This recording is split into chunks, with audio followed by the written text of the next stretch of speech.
And we are back. Hello!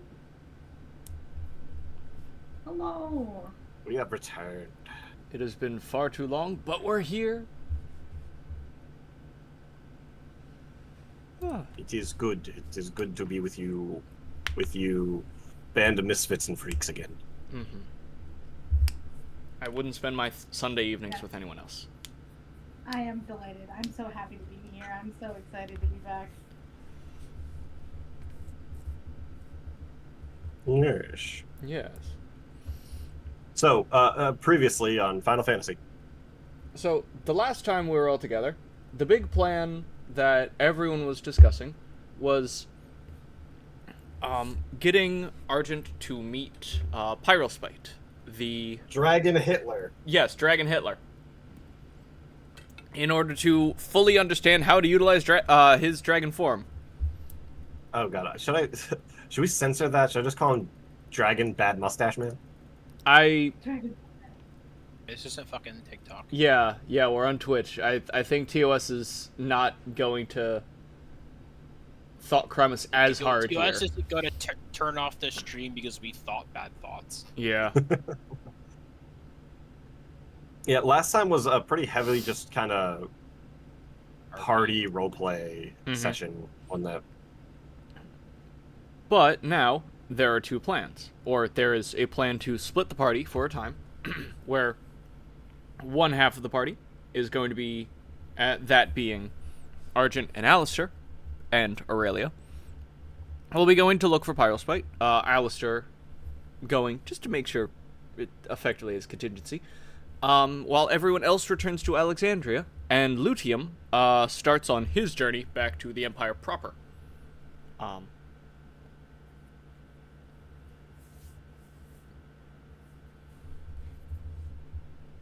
I'm gonna cause a riot. Hell yeah, brother. Oh god. Oh god, he's gonna kill himself.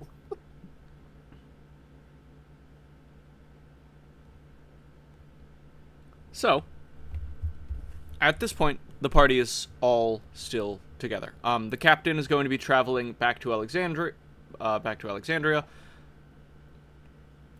the rest of the group, and he is going to make sure that everything is that you guys are navigating well, but won't be adding too much to everything else, as he has captain things to worry about when we get back.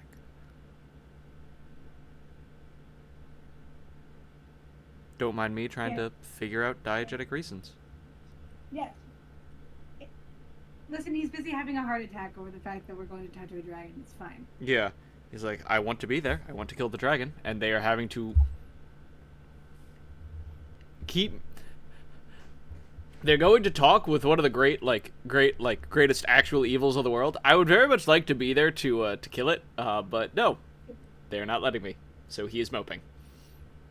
Yeah, I don't know. Very much of a thing of like, A, how we get there. Yeah.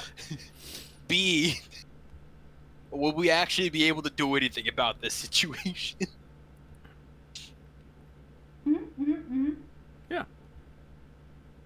Okay, so yes, we have the squads. We have Dragons and Company, and Operation Airship. Yes. So, first, we're going to follow, let's start with Lutium. Oh. I gotta get my note.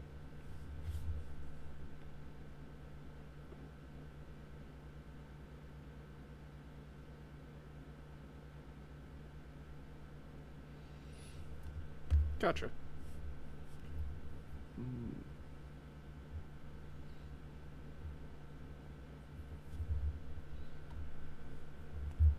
So,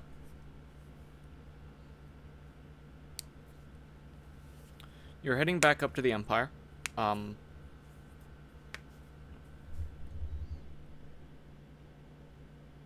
As, well, technically you are already within Imperial territory, so the fastest way for you to get back to the city of Eidolon would probably just be to find an outlying town or city that has cart service or ferry service through one of the general canals in order to make it back. which you're. See, my legs ain't good enough. I mean, you could probably walk. You can use the earth shaping technique to give him some big old stompy boots. Some big old boots. Alrighty. You give yourself some. So give me a lore. Yeah, give me a lore check to give yourself some big stompy boots. Oh hell yeah! Dirt roller skates. Dirt roller skates. Let's go. Yeah. Get To the lore check. Yep. roller skates. All right, a 4. So you're able to start successfully gliding over the earth, with a kind of sand shoe that you pull up from the ground to pull you forward, and it shortens up your journey by a decent amount. I like the idea that he's just got little dust devils under his feet that propel him. Gosh. It still takes a while. By a while, I mean a few days. In order to get to Eidolon. But you have resources, you have supplies, you expected to be out for a very long time, and it gets easier, especially once you get back into the more, not necessarily urbanized, but the more built-up portion of the Empire itself, when there are roads and, like, actual charted paths, and you're not just kind of going in a direction, though you knew which direction to go. And you return to Eidolon, which is this vast city, still walled, and over it you see a kind of dome.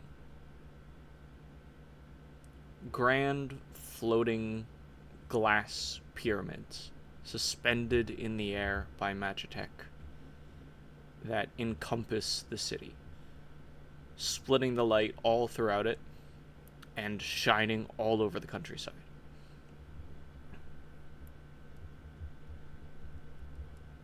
That's big as fuck. Yeah. Like, the city of Eidolon is the only city that can rival Alexandria in size. It isn't close, but So we have a giant prism lighting up everything. yeah, rainbows?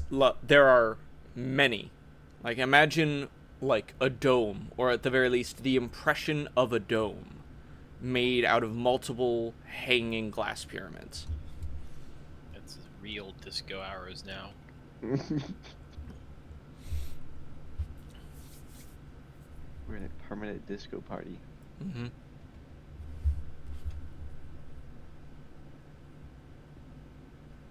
So this is the capital, right? Eidolon? Yes.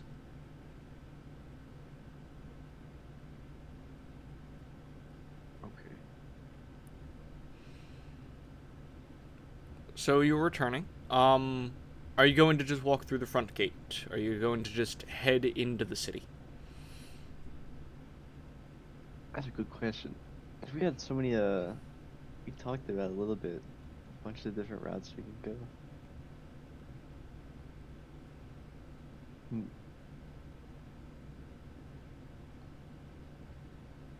Yeah, I would say so. Gotcha. There Walk through the are, front gate. there is a patrol set up at the gate to the city. You know, heavily armed troops, scouts and whatnot who just wander the local area. And as you approach the gate, one of them looks you up and down and goes, "Could I see your papers?" Do I got papers? Give yes. Yes. You hand him the papers. He pales visibly when he sees them and says, "Sorry, sir. Hope I'm not holding you up." He knows I got super cancer.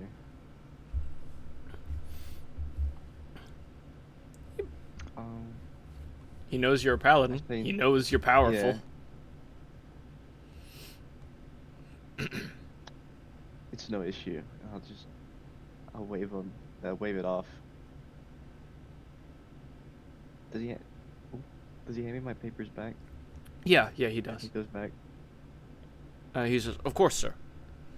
He hands them back, and then waves to the gate operators. Is he And nervous only because I'm a paladin? give me an empathy check. Oh.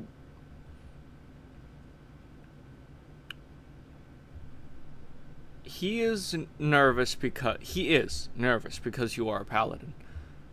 But he also knows that you are a servant of the law here in the Empire. And it seems like there's something he wants to hide.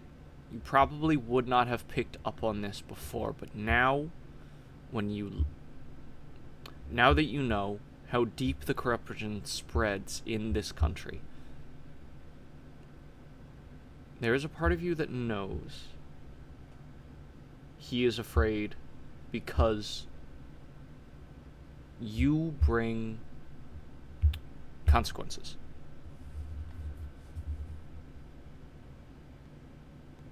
A dealer of consequences. Mm-hmm. Yes.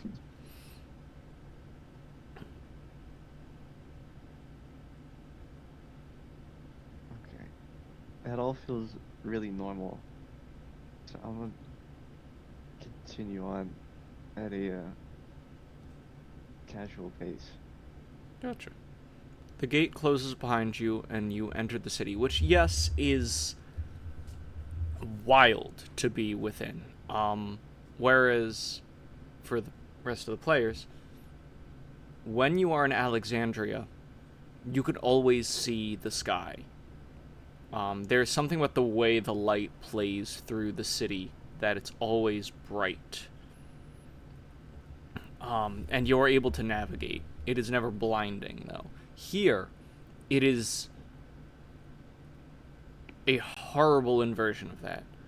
The towers here, the spires, especially as you get closer to the city center itself, block out the sky and almost seem to trap you beneath them, and yet the massive glass pyramids that hang above the city somehow also focus light into streets at once, making you not able to see because it is dark, and focusing light to blind you. People in the city have generally taken to wearing polarized glasses, like sunglasses or goggles, in order to deal with the blinding flashes of light that they occasionally deal with. The kind constantly raining in this city. Did you just design a weird noir city where it's constantly light and dark at all times? Yes. Or at the very least, I designed something cool, thought about the consequences of that environmental choice, and I was like, damn. It really is just noir the city.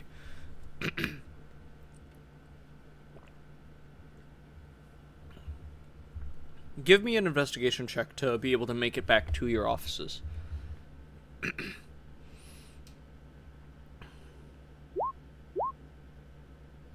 You're able to make it back just fine. You know the city. You know how to deal with everything. The crazy light, the odd darkness.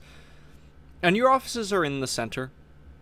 Not built into the... Interestingly enough, not built into the massive uncapped pyramid that stands as the... My bad. like... I misclicked on accident left. The call. Ah. I disconnected for half a second because I accidentally. Gotcha. I could not tell with the streamer mode engaged. I cannot hear when people Oh yeah, drop in and drop out. the noise. So you're fine. You're fine. But your offices are not in the city center. Your offices, or rather, they're not in the uncapped pyramid that stands as the official, like, bureaucratic hub of the entire empire. You're in an outlying building, kind of an annex. And you return, head up to your office, set everything down. Some of the human staff members you have on hand, non-paladin people who just go over legal cases and give things to you every once in a while for you to review. Some of them are excited to see you're back. Some of them excited for your safety. They're like, oh, hey, like, the kid's still all right. That's good to see. Others are definitely a little bit like, okay, the boss is back in. Have to start doing, like, actual work again. And they seem a bit upset about that, but that doesn't really matter in this moment. And one of them, paralegal, walks up to you with a set of manila folders.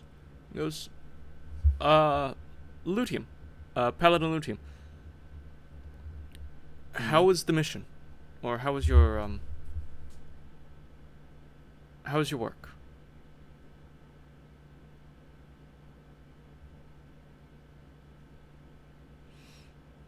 It was satisfactory, I suppose, but it all didn't go as planned. Oh. I'm sorry to hear that, sir. There are a few things that have come in recently. I'd like to see if we could get your thoughts on them, your interpretation for one, and at the very least your signature for another. Do you need those now?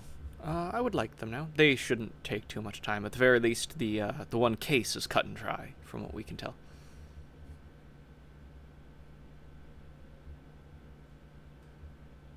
And your signature is just a signature. Well, how about in 30 minutes? I've just returned and I need to look at a few things. Understood. I'll have these on my desk for you whenever you're ready. Take as much time as you need. I apologize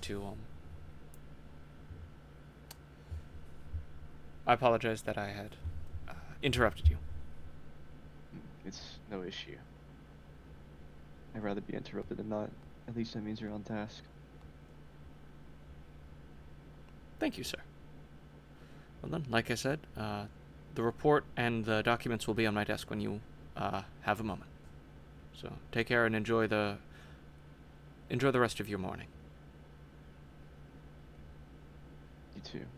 I'll be there soon to review those.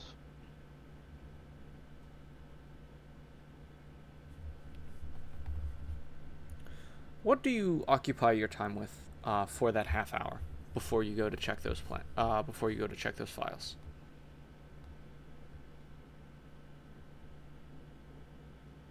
Can I just roam? Like, I guess my office Yeah. and the surrounding ones. Give me a I just want to check everything over. Give me an investigation check if you're trying to search for something in particular, or just give me a notice check if you're looking around and trying to take it all in from this new perspective. Oh, I'm investigating first. Cool. I guess I'm looking for stuff. No, like, I guess it seems mostly out of place because my office should be rather organized Yeah. and well maintained. I feel like it'd be easy to notice even the slightest disturbance Mm-hmm. or something just misplaced. I just want to look for those first. Yeah. Look for changes. Mm-hmm. I know I Notes did that not it make looks before like leaving. anyone went through it. Yeah, even the briefest like touches, it might have knocked something out. 'Cause that still means someone was in my office. Yeah.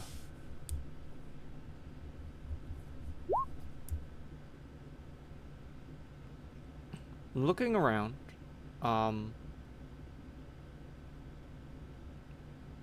At first, everything looks normal. Around the room, nothing is out of place. That's out in the open. But as you go to check the drawers of your desk and the cabinets in your desk, there is something.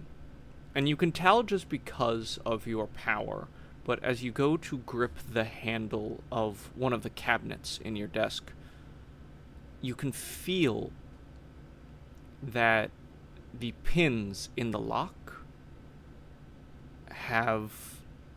they're not sitting right. And you go and you check the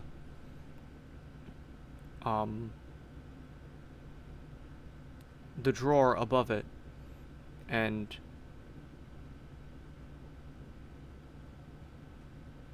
it feels like a new set of fittings were put onto it. The drawer, like, also, or including the lock for this drawer.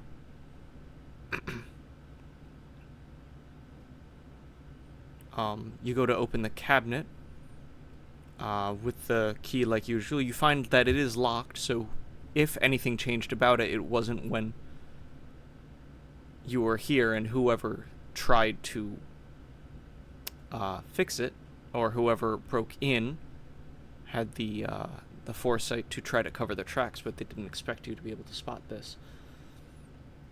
And the drawer, as you feel the inside of the drawer and the locking mechanism, it feels loose, like it was forced open, and then parts of the desk were replaced. Maybe stained over to hide the damage, and identical fittings were put in place.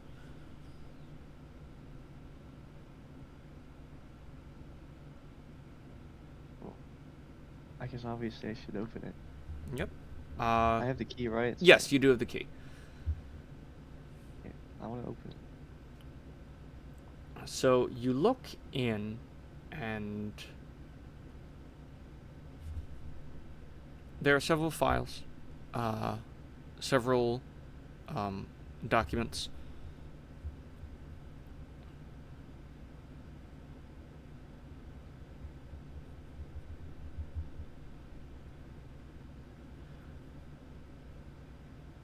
And as you're looking through all of them, you notice, weirdly enough, there is a new one. Not put on top of the stack of the other folders, but just one kind of inserted between the rest. But you knew there were 4 when you came back, and now there's 5. And you knew this was tampered with.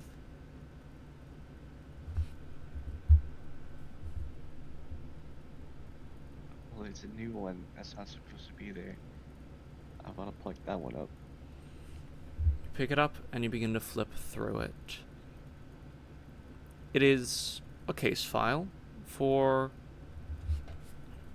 something that occurred in the outlying Imperial lands to the southeast.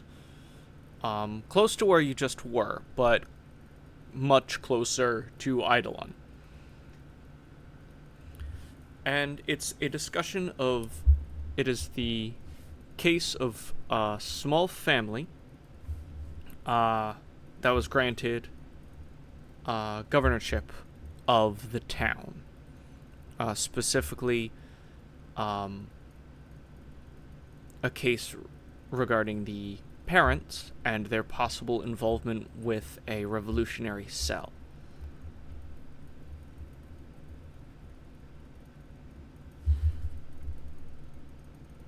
Wasn't something that was ever brought to you, it just now is here.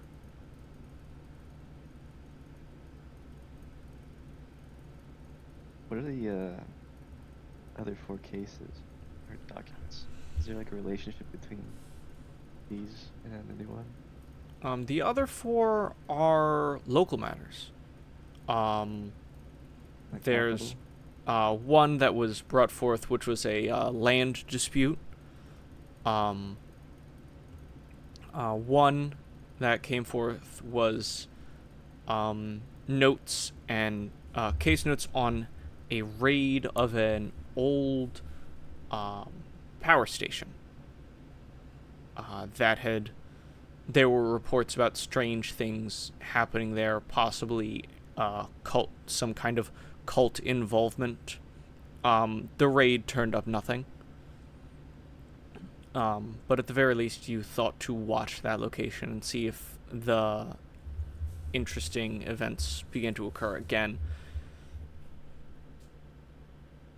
And the other one was just another set of notes on, in this case, some other, uh, another paladin of development like yourself, actually, uh, who has been quickly rising through the ranks. You don't necessarily think they're a threat to you at the very least. They have a very different operational standard than you. But when you heard, you thought about maybe introducing yourself to him. And you just kept his file on hand in case you ever knew when he was going to be around.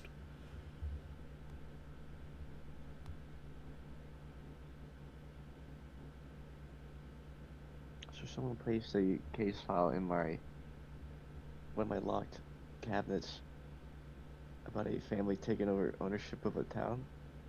About a family that had been granted governorship of a town, Okay. and the possibility of their parents being a part of a revolutionary cell. So, effectively, uh, allegations of treason.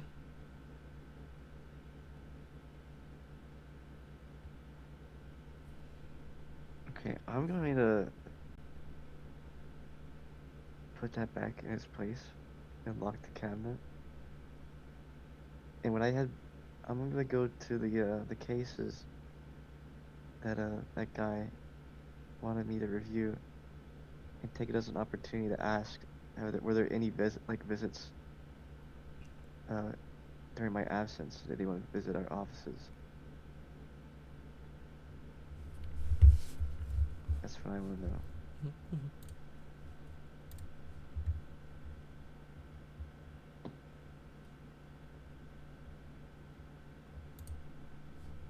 Could you give me an empathy roll?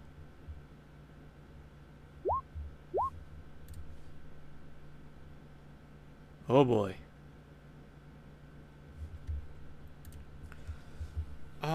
They go, no, sir, no one came in as far as I'm aware. And you know straight up that they are lying to you.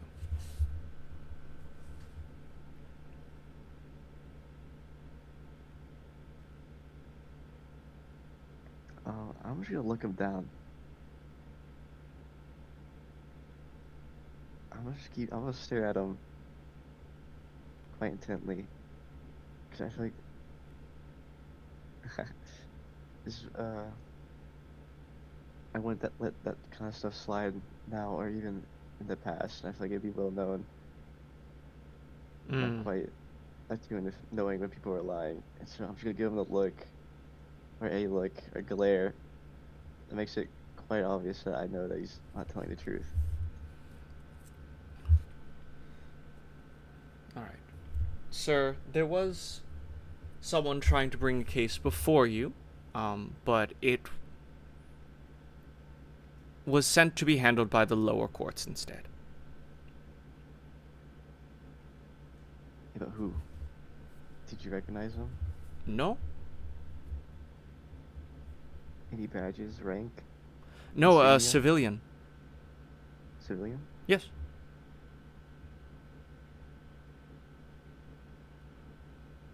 So they brought it here. They took it to the civilian court. Yep. I told them that this was not the correct offices where they should submit it, and told them exactly who would be able to handle it? Who would be able to provide defense or any other form of assistance legally that they would need in the matter? Did they protest? They were Against it? upset. They said that it was a great matter, but it needed to be handled by the lower courts first. So they did leave eventually? Yes. Did they try asking anyone else? No one else in this office. Was that our only visitor? A request? No, there were several, that were just, individuals coming to set appointments and to, discuss further actions, for some previous cases which have been handled. Some letters of thanks and whatnot were, delivered as well. I can't remember who took those. I was told about them, but wasn't handed them.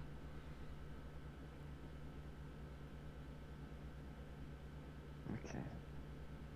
I'm just trying to get a timeline of what I've missed since I was gone.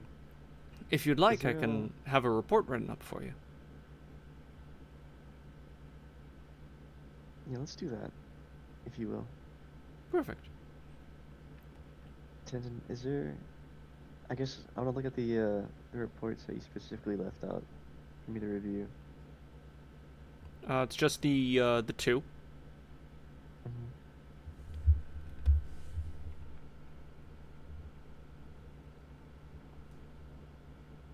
Give me 1 second.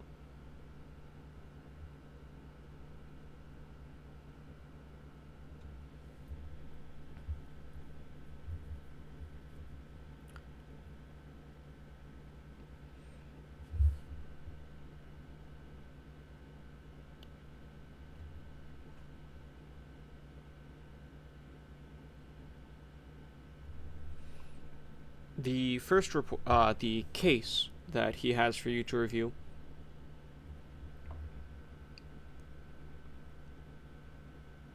Mm-hmm. God, I completely forgot the one that I was planning to give you.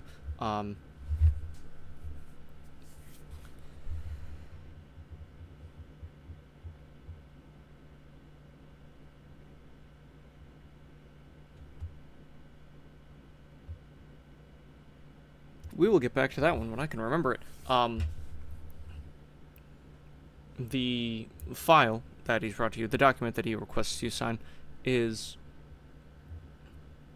how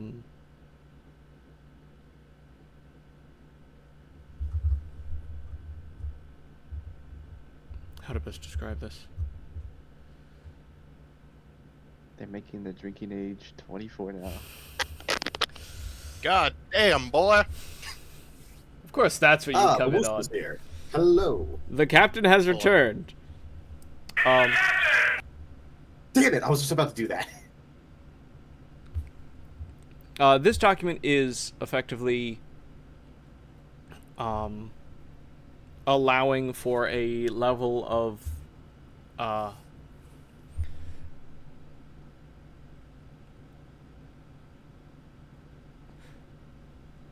this document allows a paladin to go on a mission along with a contingent of the military in a leadership role. They normally have to be signed by a legal official because paladins, while they hold a rank, are not granted immediate access to leadership roles. Mm-hmm. So this is just something for you to look over to ensure that someone can go out on a mission soon.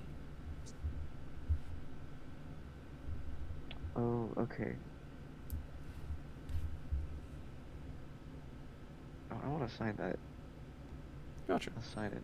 You read through it, and it's for you look through the information because there is a little bit more on the paladin themselves and a brief for the mission as well. Oh, okay. It is a specific mission then. Yeah. Oh, is it related to the paladin earlier? The one I have the file on. Yes, actually it is. Their name Do I know where is he's going? yes, their name is Is it to Silica. the same?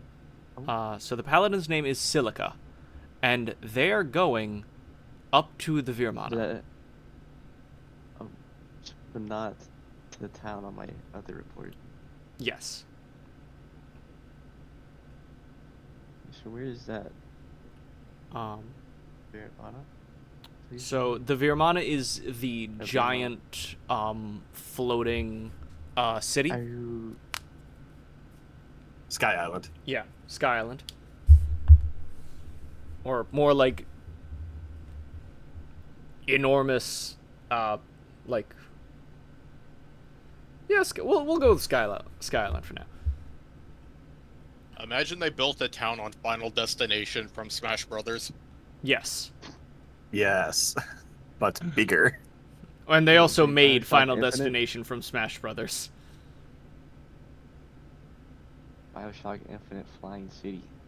Yeah, it's just a very, very powerful, like, giant flying city that rotates around the world. And Silica is going there as part of a mission to retrieve some information and resources. Naming a paladin Silica is fucking hilarious, by the way. Why? You're gonna turn That's that such a fucker into shitty- glass. That's such a shitty fucking material. Yeah, You know what happens when lightning Still like strikes a- sand? Fulgurate. Paladin? Do I know that? What do you know? Or what are you asking if you know? Still like a newer paladin. They became a paladin after you. They're about, they're Argent's age, actually, if not a little younger.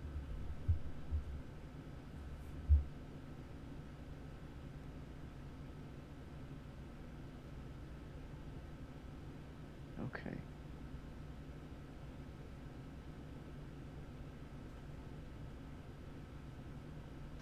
Huh.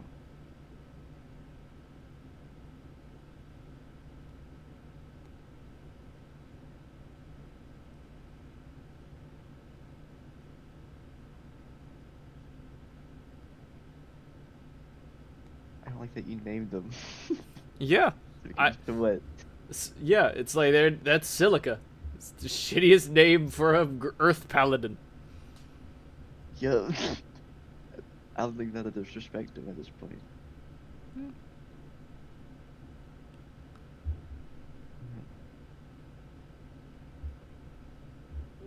So I had to sign this document to let this mission go through. Yep. What happens if I say no? Right? I guess I would have to have a reason. It seems odd for it to come through me. There's gotta be more details on the mission then, right? Yes. There are, the individuals, so not only is it for the extraction of information and resources from the Virmana, but you can also see that it is being done, for an Imperial energy program, that is looking to reverse engineer, old tech. What's up? Are you Uh, able to- Oh, sorry, looking on I the map- didn't realize I wasn't muted. My bad. You being on the map where the Virmana is? The Virmana Do we know rotates that? around. Yes, the Virmana rotates, Well, obviously, it has to but be it has a set certain path. point It has a set Yeah. path. for them to like even think of getting the contact. It has to be like a certain point where Yeah. they need to get on rotation.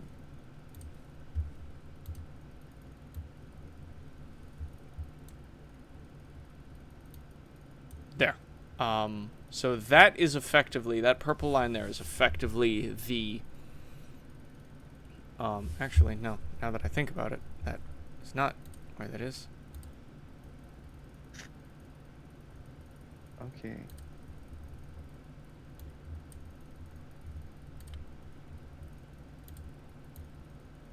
It would be approximately here.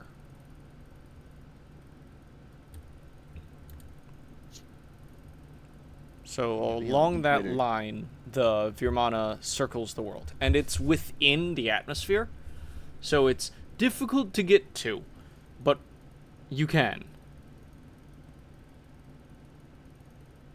What was the name of the village? That small one with the revolutionaries. That case. Does that village have a name? It's going to in 5 minutes. Hey, mate.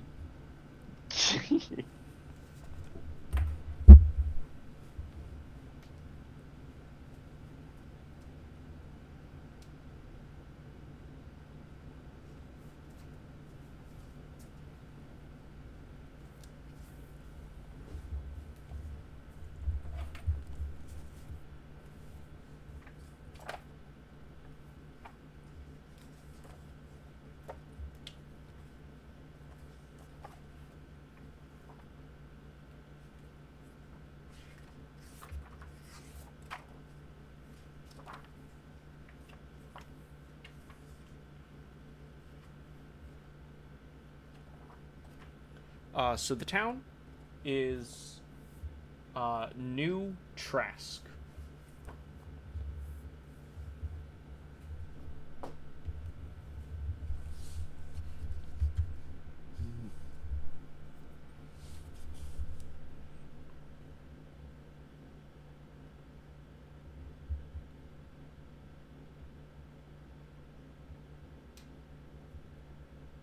Okay, Tintin. Yes. I really don't care about the mission, but does it? Obviously, when they're trading tech with the Armada, right? And they're gonna use that tech to on some new project for power. Mm-hmm. So there must be instructions in there for, I guess, a start point where they're meeting up, and then is there an end point where they're delivering that stuff to? Yes, there is. The primary return point would be the same spot as the departure point. They're hoping to kind of get them, not obviously this isn't going to take an hour, but they're hoping to have the paladin return to the same location. But there is a secondary spot. You can see that there is some new compound being constructed in the mountains that is going to serve as a secondary return point, but not as a departure point for missions to the Virmana.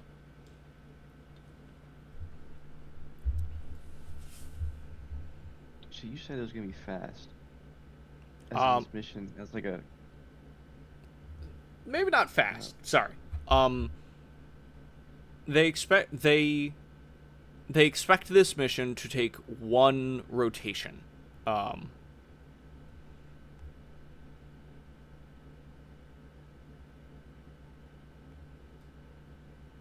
So they expect for him to get up there and land, and then for him to be able to finish it in the time that it would take to get around the whole world, which would be a couple of days.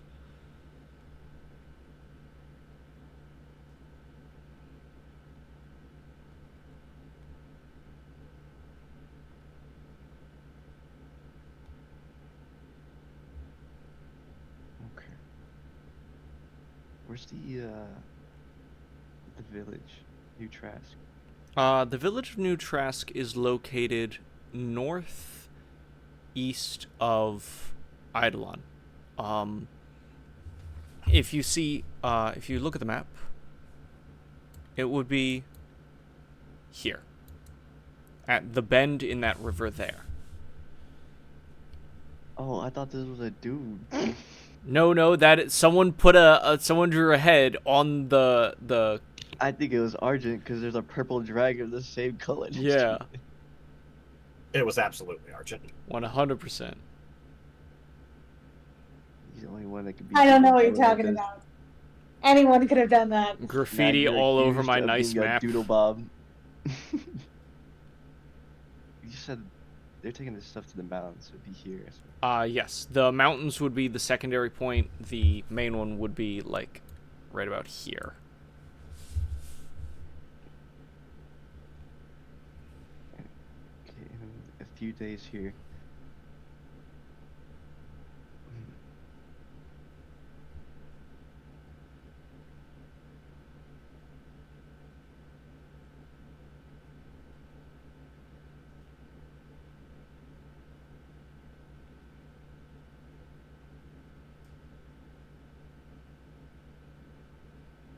That's not a lot of time to work with. No? Interesting. There's a bunch of things I'm thinking about doing. There's so many routes I can go. But also using the information I guess you're presenting too.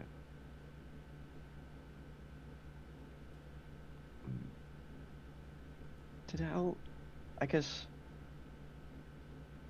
cause you said I have an office here and there's a bunch of people working. Can I get a gauge of how much I trust these people around me? Give me an empathy roll. I guess not emotionally, but also like through I feel like after investigation. having 2 scenes with you, the answer is you don't for Yeah. anyone. I don't. That is the quick answer is the person who's giving a lot of this information to you that you were just talking to, yeah, you don't really trust them. They lied to your face. Yeah. So there's a problem there. And everyone else probably not much better. Yeah, that's how I felt. I think I was gonna get a little too hopeful to think there was something. Not with that fucker lying. Anyways, off the rip.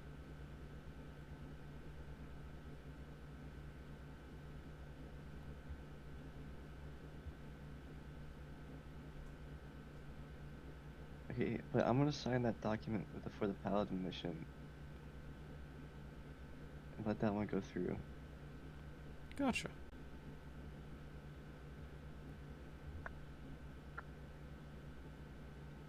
I want to go back, I guess.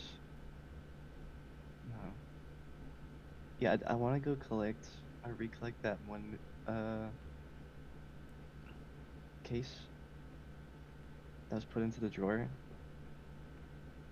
I want to take that one because I think I quite quickly want to leave again and go for a new Trask. Alrighty.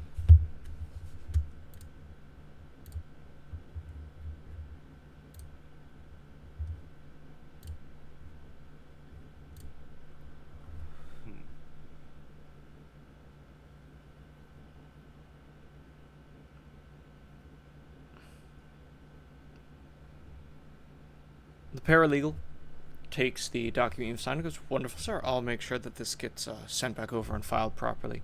Is there anything else you'd like? Or anything else you need?"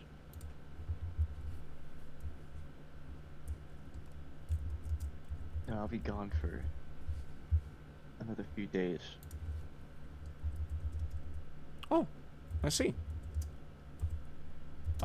Is there more work to be done regarding your previous case? Is that one of the, did you uncover a lead? No. Unfortunately, I guess you can consider this a side case. Nowhere near as important, but rather something to pass the time for a bit. Because I need to wait on a few things regarding the case I was just on. I see. I'm waiting on a few assets to come through Understood. before I can make a move. Well then, while you're out, I'll make sure to take better notes on the comings and goings within the office.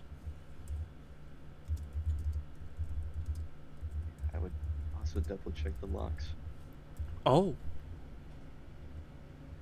Will do.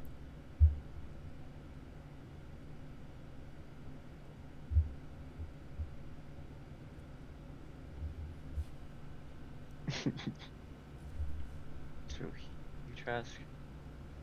I keep thinking this is a person and it's fucking me up, but this is right here? Okay. Can I check the locks myself? At least on my room? I know I got the one that's been messed with on the cabinet. Mm-hmm. Yes, actually. about Give me an the, investigation check.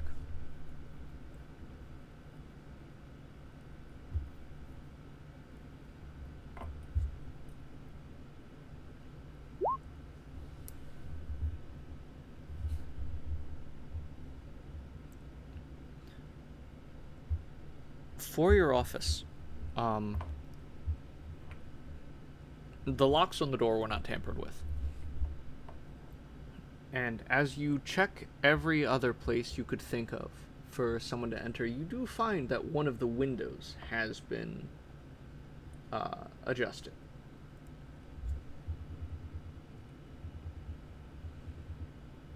It looks as though at some point there, while you were away, someone was able to get in from outside.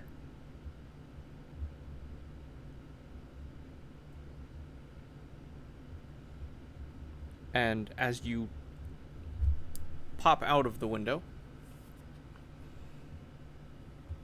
or at the very least pop your head through the window in order to look around, you see stuck in the side. The window, mind you, opens out like two doors, like a set of double doors. As you open the window, something falls from between the wall and the panes. A slip of odd black ribbon.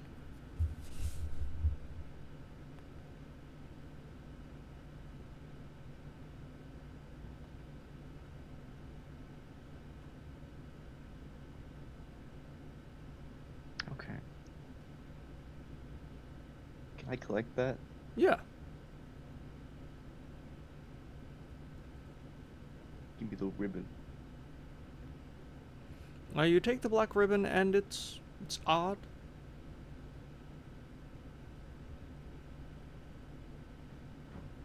Does it smell? Does it have like a perfume or anything on it? Give me a notice check, please.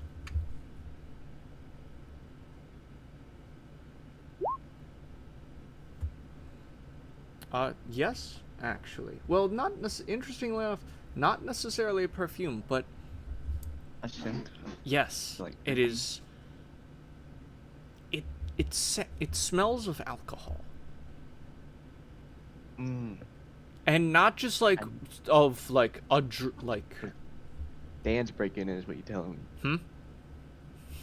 I see how it is. Dan is breaking into my office. Oh my God. I knew. You know, maybe.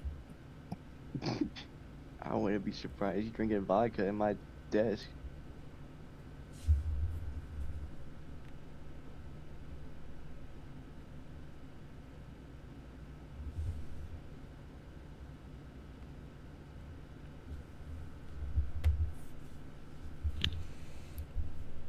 But yes, you find this strange ribbon, this strange black ribbon that smells of alcohol, that it somehow made its way into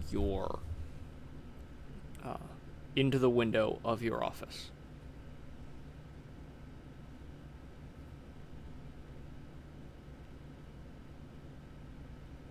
Okay. This is what I'm gonna do. What you gonna do? I'm keeping the black ribbon, and I want to keep the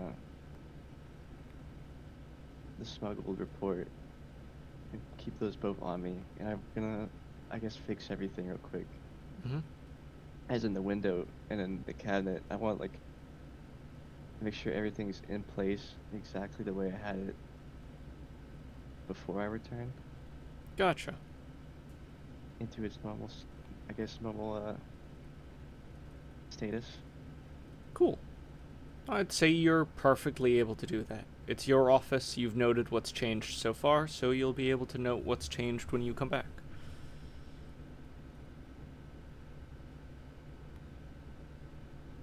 I do want to look over for, I guess, anything else that could potentially be new. Very carefully. Like the ribbon and the document. Anything that's like not supposed to be there.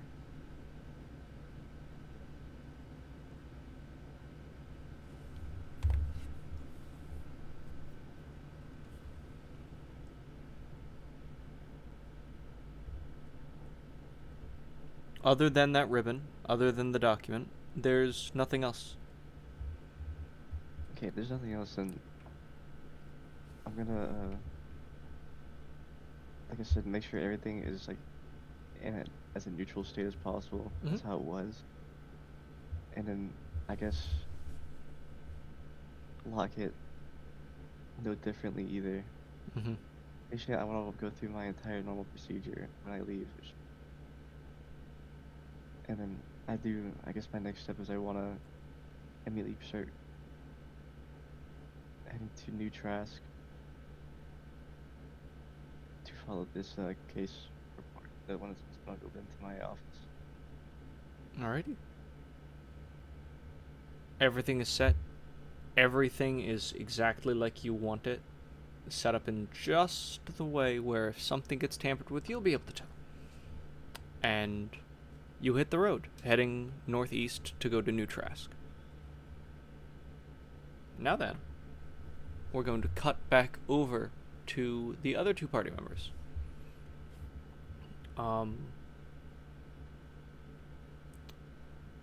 The crew that is heading for Alexandria. Why don't we start with you guys?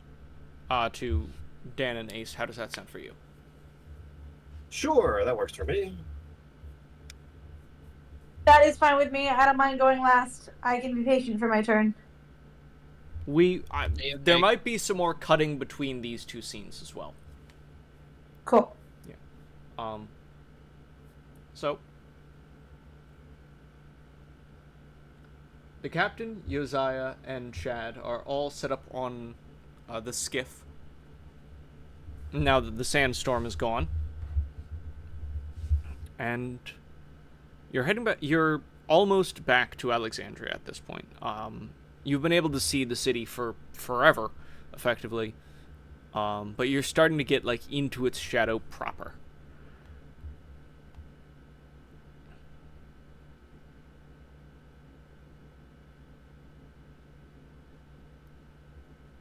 Luckily, you haven't been intercepted by anything crazy on the way in.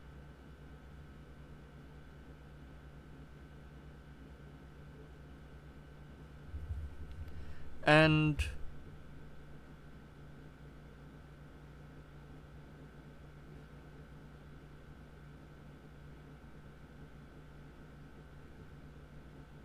the rest of your trip goes smoothly.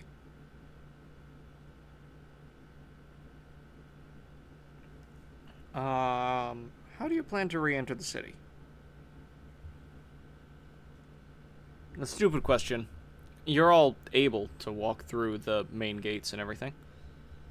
I was about to say, our fucking guide is gone. Yeah. How are we getting back into the city? We can knock on the front gate and ask politely. Or have you punch a hole through Alexandria again? You've done it once. I feel like if you That- keep that doing can that, be they're gonna start planned. to get pissed about it. That can be Plan B. There is a main gate to the city that has guards.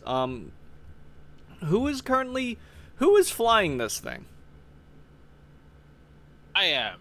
Alrighty, give me a navigation check to see, or give me an investigation check to see if you're able to get everyone to. Actually, wait. Give me a driving check. Okay.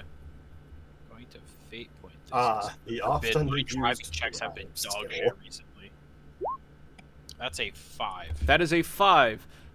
You are able to handle this thing very, very well. There's absolutely no issues between your skill that you've been slowly developing, having driven this thing around for the past, like, half a week, and the fact that the weather has become really calm since the passing of the sandstorm. You're also able to remember how to get to the main gate of Alexandria, which is rather helpful, given that as you get closer and closer to it, the walls look nearly identical. So knowing exactly which portion to go to first for the main gate would save you a lot more time. If you went to the wrong part, the city is so wide that it would probably take you, like, hours to find your way in for real. But no, you're able to get there. in a timely fashion. I'm fondly remembering Yahtzee's New Vegas review where he says he confidently walked up to New Vegas and then confidently walked around New Vegas trying to find the entrance. Yes. Very, very much so. Confidently walked up to Alexandria, confidently circled Alexandria for a day and a half looking for the right door. Or looking for the door. I would give it an hour before we punch through it, so good thing Toxic found it. Yep.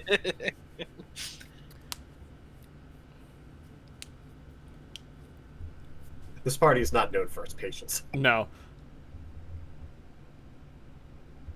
No, not in the slightest. Not at all. You're able... And the remnants of Team Sneaky are not here. Yeah. Yeah, this is not the subtle team. This is the get shit done team.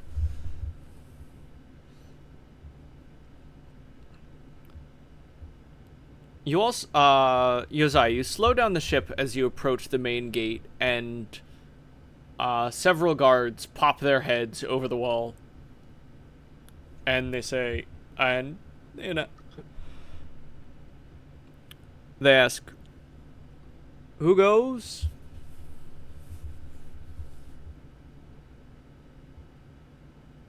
Hold on a second.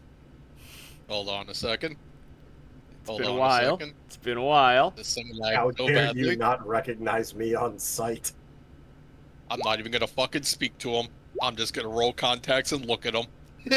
You look up, they look down, they look at each other, they nod, they disappear back over the wall, and part of the door begins to, like, open, just large enough to allow the skiff to go through. Open the gate a little. Open the gate just a bit.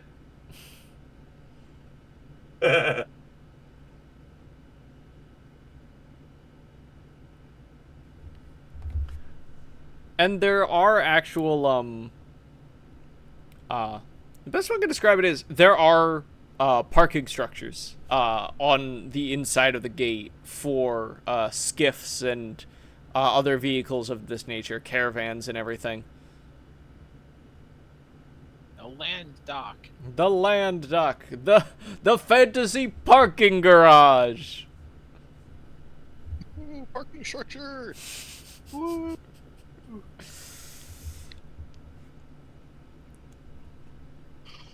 Yeah, you park the skiff. You're in the city of Alexandria, and as with before, it is gorgeous. However, as stated earlier, you are not with your guide, and you now have to find a way to get to the engineering guild hall in order to get your boat. Yes, but here's something you haven't considered. We're with Chad. The geometry of Alexandria can best be described as non-Euclidean.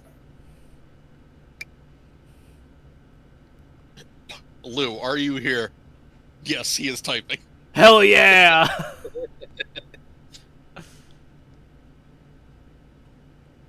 We simply need to reverse Chad's ability and causality of getting lost to get where we need to go. Yes, and This Chad one would knows like to where do it is, something it very knows useful. where it is. I'm going to jump up and pat Chadwick on the back and say, you remember where we saw that really good bread stand a couple weeks ago? Lead us there. Perfect. He My can't find God. the engineering thing, but he can find the food next to it.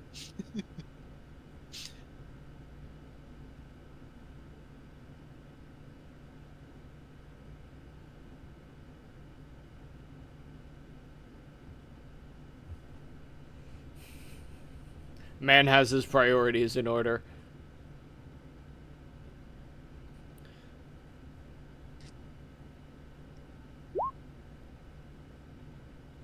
All right.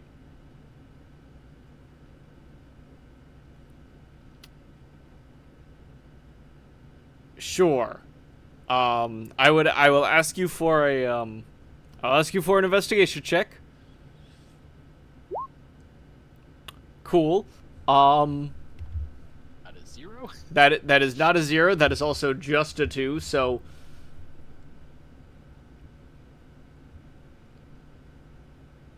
the moles. What does Chad say to the moles to get them to help? And then could you give me a lore check real quick once you've done that, once you've asked?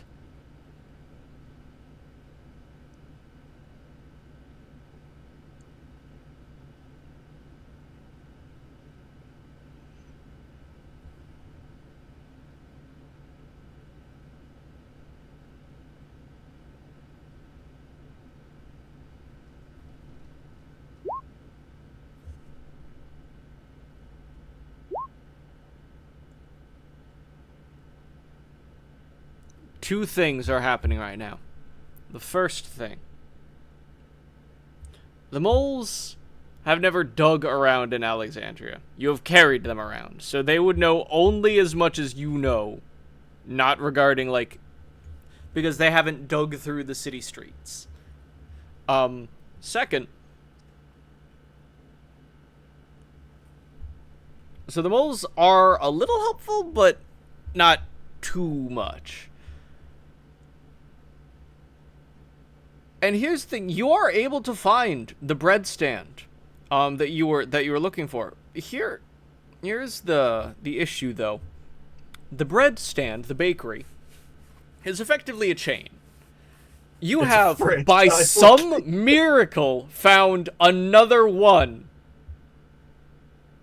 You have found the right chain, but yes. You didn't find the one that was like a block away from the engineering guild. We're in Can I be Georgia upfront now. with y'all? I wasn't even anticipating for him to find any bread stand.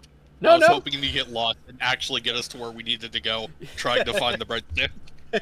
Here's the thing. He did exactly what you said, but he did it the wrong way. Yeah, no. He has accidentally succeeded, which is the worst thing when you're planning on failure. Here's the thing. My favorite was this was a tie. On a success, I was going to have him find the bread stand and have you pass by the engineering guild. But no, you still find one. It's just not the right one.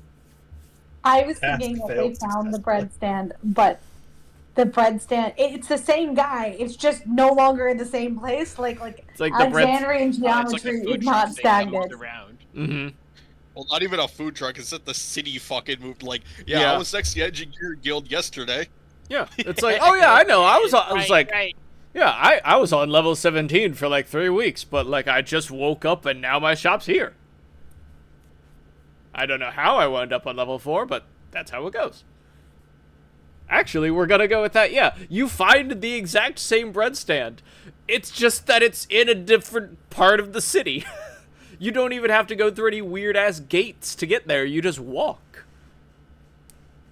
And you find I it. thought this could be like Georgia. They put the Waffle House next to the Waffle House next to the Waffle House. Unfortunately, no. Ah, that'd be the best. Or how we have the most IHOPs in the country too. No way. Why do you have just infinite Waffle Houses and high? Do you guys only eat pancakes? Breakfast. Yo, eggs too. Look, eggs. man. What fucking... Don't talk shit on Waffle House. They stay open during hurricanes. It's Uh, bacon and eggs too. The three of you have found the bread stand, and the guy's just like, oh, hey, you guys. He remembers you.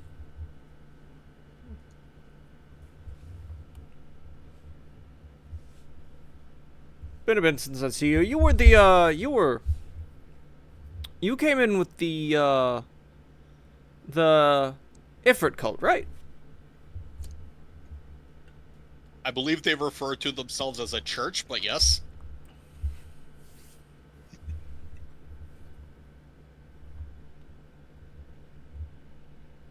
Sorry about that.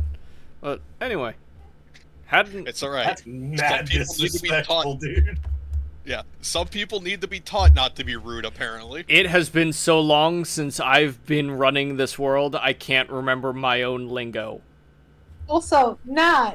Some people do just need to be taught. That's not a Yeah. Yeah. That's not unrealistic, actually. Yeah. There probably is some, like, people who are like, hey, you know, I have this god, and, like, they kind of look down on followers of another god because of, like, misconceptions and shit. Look at the whole shit that went down with the old High Priest of Phoenix. Man was so You mean racist. the bastard man. Yeah. So racist against robots, he fucking left the church. That was literally the Christian schism, is what that was. Yep, that's what we modeled it after. Yep. Ah, good. I'm on the right path. And then, since the campaign's been running so long, that has an entirely different meaning now. Yep. I would like to point out, because we keep talking about, like, stuff going on in the Virmana. We already know the Empire's up there. They keep dropping night creatures down on people. Oh, yeah. They're up there. Wasn't the original inception of that Virmana was like, what if Stalingrad was just zipping around the world? What, So yeah, it's just, what if it was Yeah. it's just urban warfare hell, but you're fucking like 10,000 feet in the air. It's like, hey, would you like to fight in a low atmosphere environment? No? Too bad. Low atmosphere environment. It's also urban warfare. Worst of both worlds. Quentin, I love you. You have them lost. What are you doing with them? Yes, you're right. Thank you.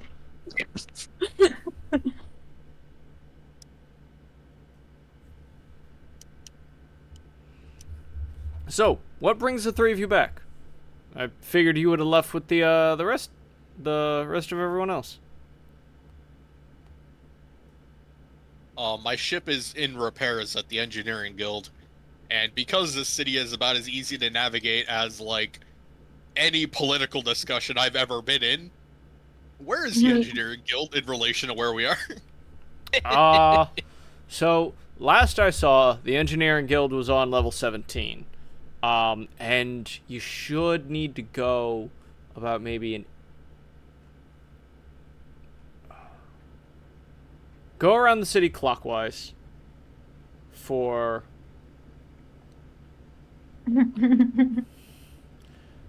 about 10 blocks. There's gonna be a smoke shop down the alleyway. Don't go into it. When you get to it, take a right. And that gate should take you up to level 16. You should be able to walk down to it, or you should be able to walk up to it from there.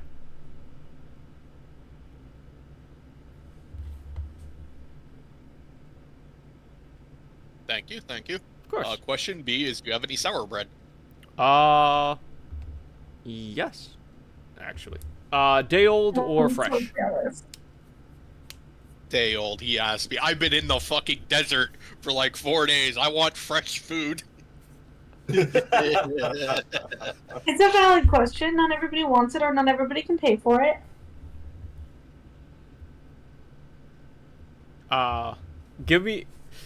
I would say give me a resources check, but I have a feeling you're about to beat this man over the head with a copper ingot and leave with some bread, so I'm just not even going to bother.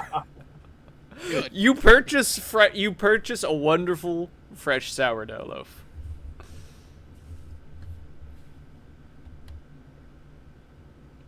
Now get them to where they need to Yes. go. You follow, and then you follow the guy's instructions.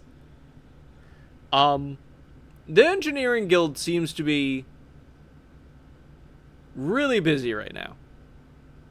You go in, and the bay doors are all open. And there's people running in and out. There are technicians outside, just prepping what looks like a part of the street. They're like cordoning it off.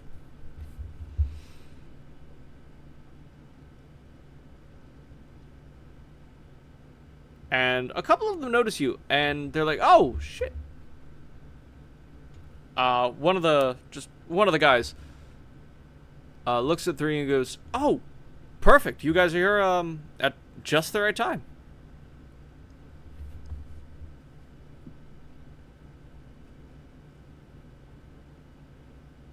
I nod along. So, I take it that Yeah, you will explain why we were here at the right time. Yes. So, Renette could probably tell you more, but we're about to begin the first full activation of the system. And we just a refresher. We have Sid with us, right? Yeah, you brought your Oh dad shit, back. yeah, old man's here. Yeah, she's probably gonna want to know that. Maybe see her freaking long lost dad. She was worried it was dead. Yeah, that she had a conspiracy board on how to rescue. I forgot about that plot point. As did I, honestly. That is the only plot point I remembered. Oh boy. Oh These boy. powers combined, we can remember the whole plot. But, yeah, so this guy is telling you about, we're about to begin this testing and everything, and then he looks over and he's like, did you hire someone else onto your crew? Is he dressed in purple and white? I'm in a bad mood IRL, so Alex is getting real surly today. That's fine. Other members of this team are welcome to chime in too, so that Wasp doesn't have to be the talker. Yes. He is guest of the captain. I see.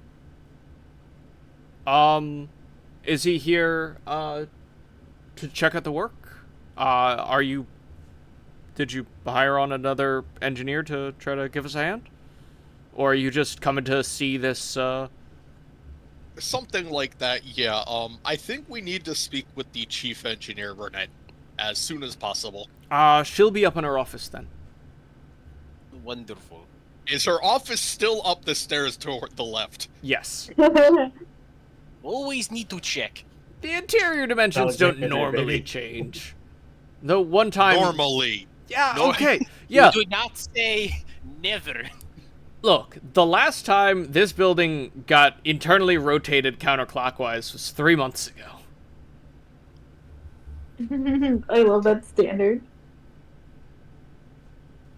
But you all head in and go up the stairs. Internally rotating counterclockwise. It was pretty. You all head up the stairs to Renette's office.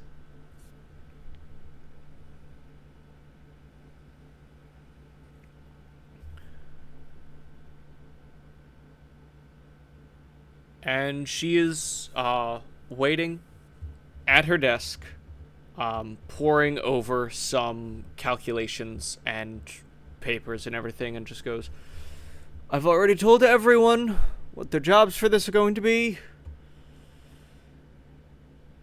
We just need this done today, and then you can take whatever vacation you're planning on. But please, I will pay overtime for this. I do believe we have appointment. Oh shit! I do believe you should look up from your desk and see who we brought. Oh shit! I'm sorry.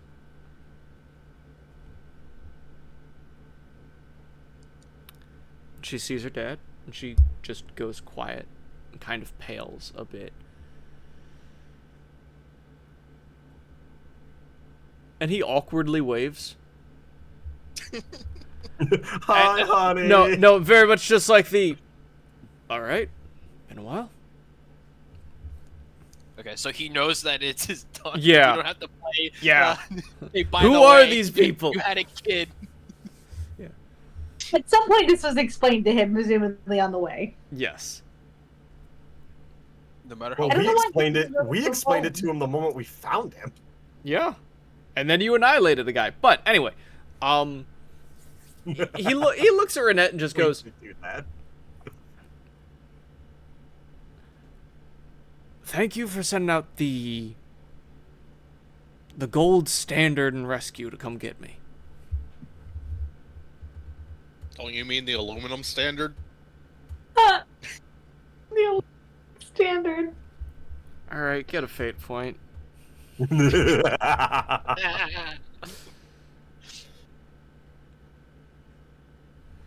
How did you even know? And then he looks over and he sees the conspiracy board, and he just goes, Oh, you really are my kid. He's like, damn. To be fair, that's more of a Solomon trait, isn't it? I feel like that's an Imperial Engineer trait.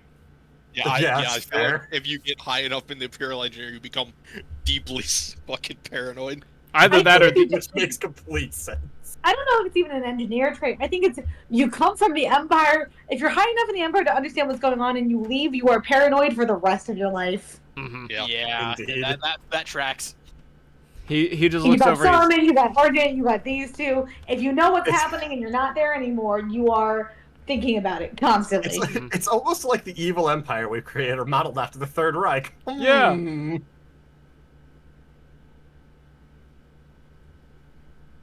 Anywhoops. He just looks over and goes,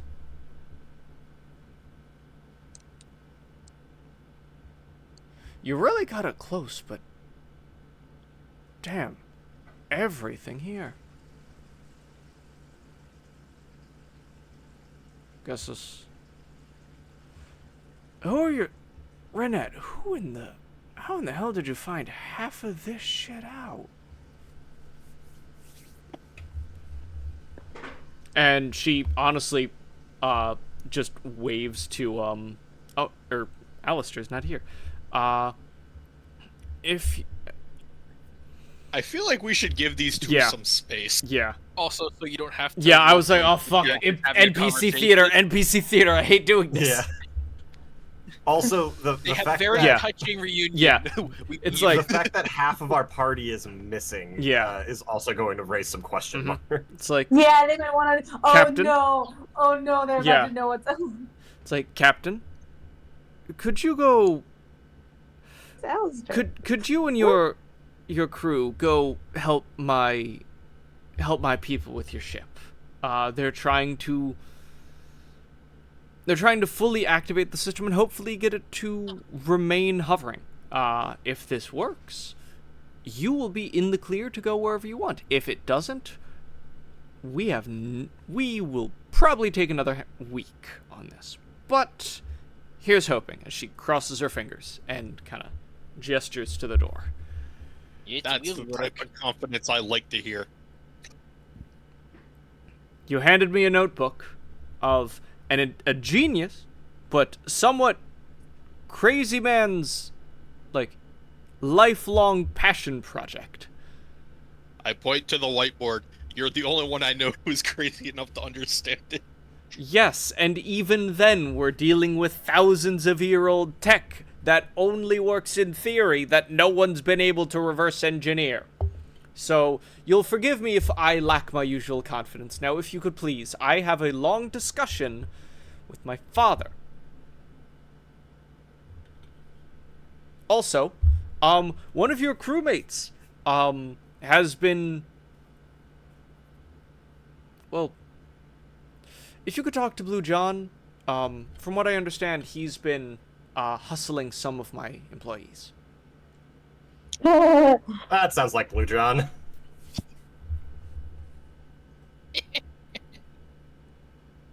All right.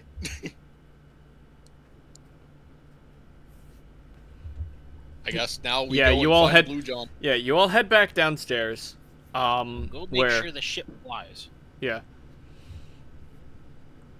Everyone is moving around. And you see the tarps that were dividing the different portions of the guild hall have been taken down. And as you look at the joyous occasion, which is now not covered, but has pieces of odd-looking Magitech sticking out of the hull and now built into the banisters and the mast, you see Blue John standing at the helm, holding the rudder stick in one hand and just kind of leaning on it. Is he visibly shaking like, go, wanna go, wanna Yes, go? yes he is. Man is like, they're gonna let me fly the boat, they're gonna let me fly the boat.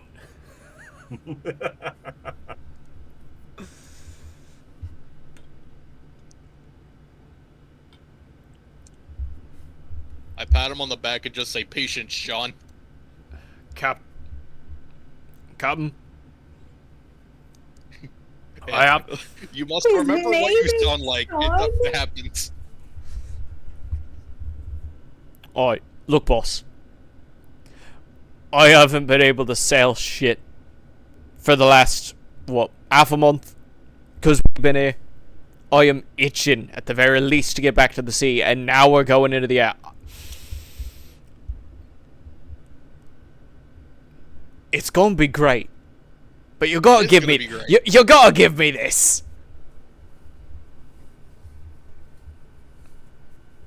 I turn course. to. Thank you. Thanks, Captain. I may own the ship, but you've always been its helmsman. And I'm always glad to be. Now then, could you find the boys what are trying to get this together and tell them to move it? I want to fly the damn boat. I turn to Josiah? the foreman. Where is biggest problem? I fix. Well, at this point,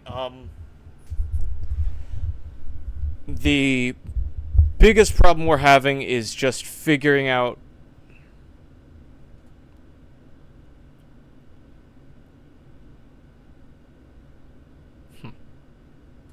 Biggest problem we're having is figuring out what the fucking problem is. Yes. No. The biggest problem we're having right now is that we're outputting. So everything's been prepped. We should be good. The Magitech power source is entirely shielded and ready to go. And the only risk in activating this would be overcharging the entire system and frying it. So we just need to make sure that when everything goes off, it's properly insulated and that there isn't a surge. But power output does not start and ramp up, it just goes off, on, at max.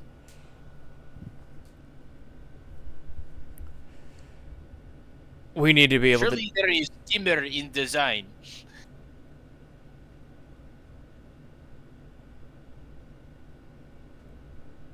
I'll go double check Okay. how.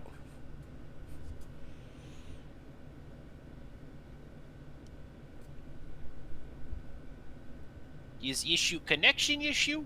Is issue too strong power? Is issue flash flood of system? The issue would just. The People issue. forget that Josiah is actually a brilliant Yeah, engineer. yeah. No, he is. The issue would be the flash flood of the systems when the connection gets made. I go to power plant. Perfect. Anything Captain, I'm assuming you would just like to stay here and watch and participate? Of course. Well then, feel free to take a seat. Feel free to check out the cabin. Not too much has changed, but we did have to run some extra equipment through it. It's a little unsightly, and I apologize for that. But at the very least, it works. Or it should. Alright, I'm not an interior designer, I'm a captain. We have He particular needs clients. his ship functional, not pretty. We have particular clients.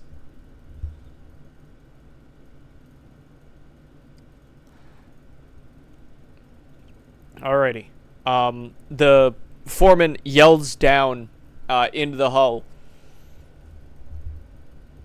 How's it looking down there? Josiah, could you give me a crafting check? Crafting check. Thank goodness nothing else is happening this session. +2 Yeah! to go even further beyond. That's an 8. That is an 8. Alright, this is... It's an odd issue because, again, you're dealing with very high-level, effectively, Magitech electric engineering. But...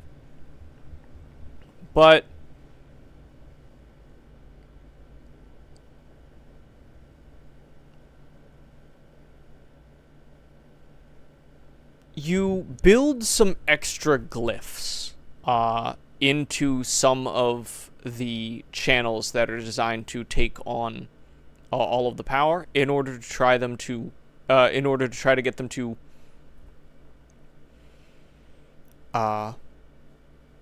work more in parallel with each other.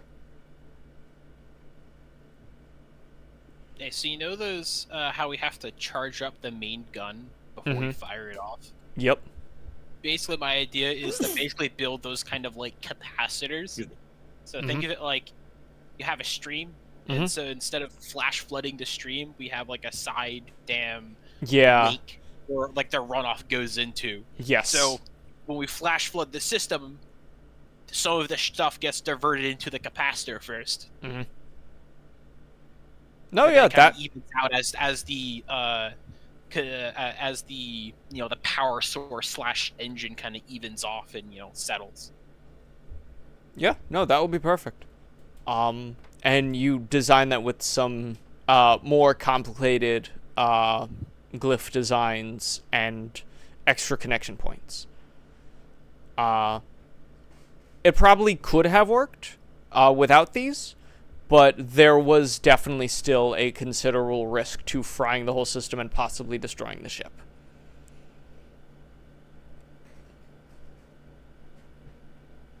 Imagine the Joyce occasion just blows up. At the very least, we have another one. We do have another one. It is in the captain's pants. Yes. Uzziah finishes his work working on the glyphs and the capacitors, kind of nods to himself, dusts off his hands, and then just, without telling anyone, throws the on switch. He fucking would too. There, problem solved. Everyone on the ship, there is a lurch as it just begins to lift.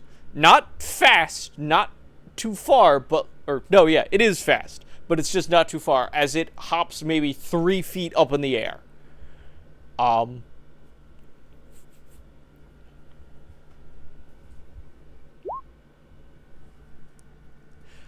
Chad, you hit the deck. The foreman tries not to fall over. Blue John is holding on to the rudder, the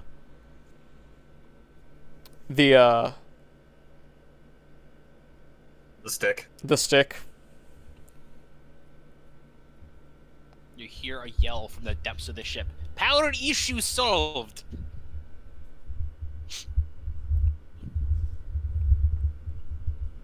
The foreman just yells back down, "A warning next time, thank you."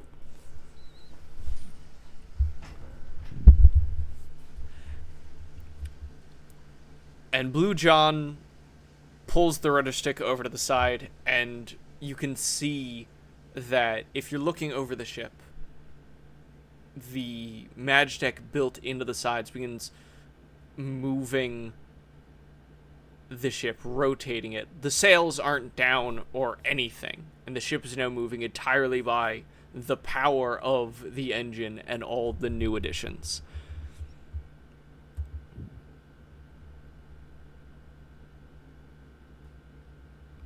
You hear a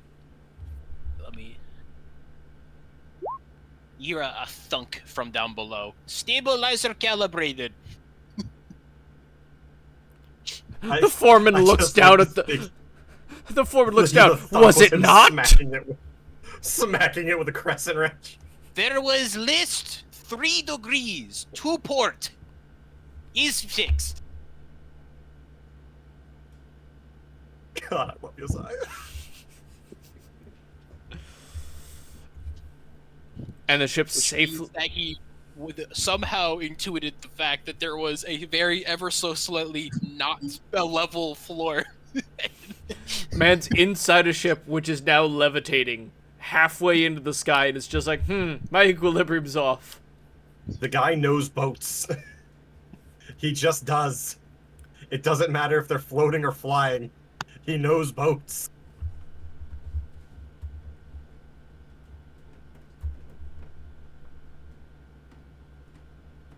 And the choice occasion, now hovering a few feet off the ground, slides out into the sunlight. And you can see that all the technicians, all the engineers, everyone is cheering, clamoring, hollering. Some people, you do see one guy who's popping some champagne. A couple of people, actually. Everyone is super hyped that this has worked out. And now, Captain, you have an airship.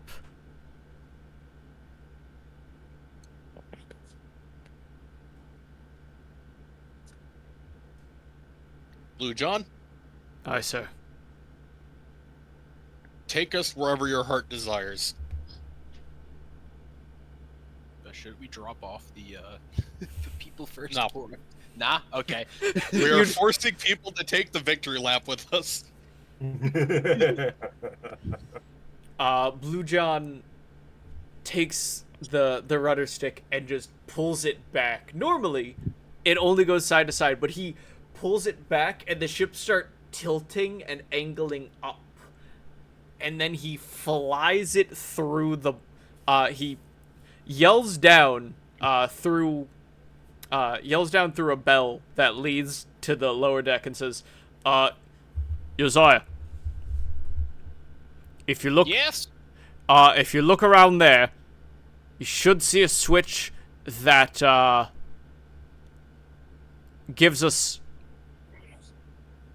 automatic. You should see a complex wind crystal design. Could you turn that on for me? Understood. The concept of switches is real, just not. Just not wheels. Wheels. I know. I'm trying to make it sound cooler. That's true. I do like it. Wind complex on. You flick the switch, and the ship, without putting down the sails, begins to move forward. And Blue John flies it out of the city for a good bit.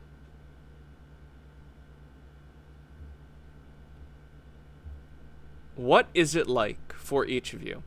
Because I'm assuming Josiah is going to pop up for a bit as you begin to circle Alexandria, and you can see the whole world stretch out around you.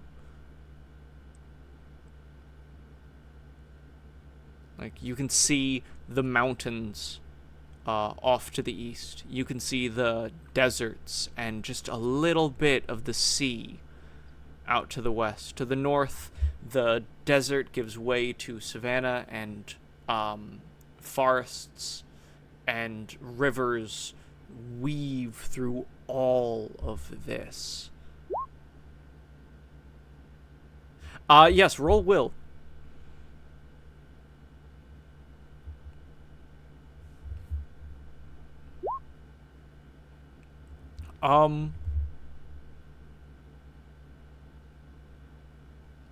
You shed a single tear at the beauty of the world around you.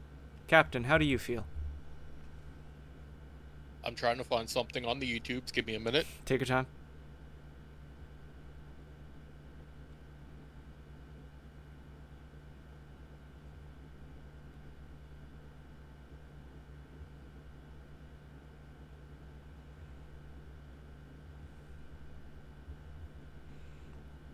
Uzziah, how do you feel?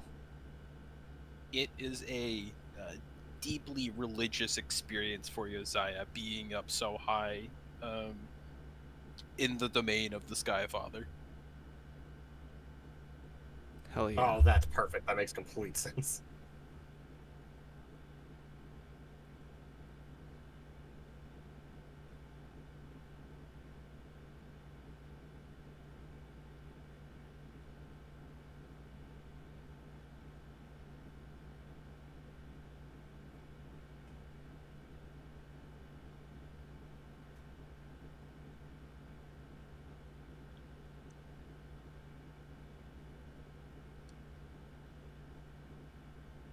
Ever told you I hate Square Enix? Yeah. What did Square Enix do now? You can't host the fucking Pixel Remaster soundtrack on YouTube. They'll copyright strike it. Amazing. Oh, exceptional. Interesting. Freaking seems like Nintendo's striking down all of every single song ever created. Mm-hmm. Yeah, none of this surprises me, unfortunately. No one gets to listen to the great music. Forever Banished to the Void. Yeah. There we go.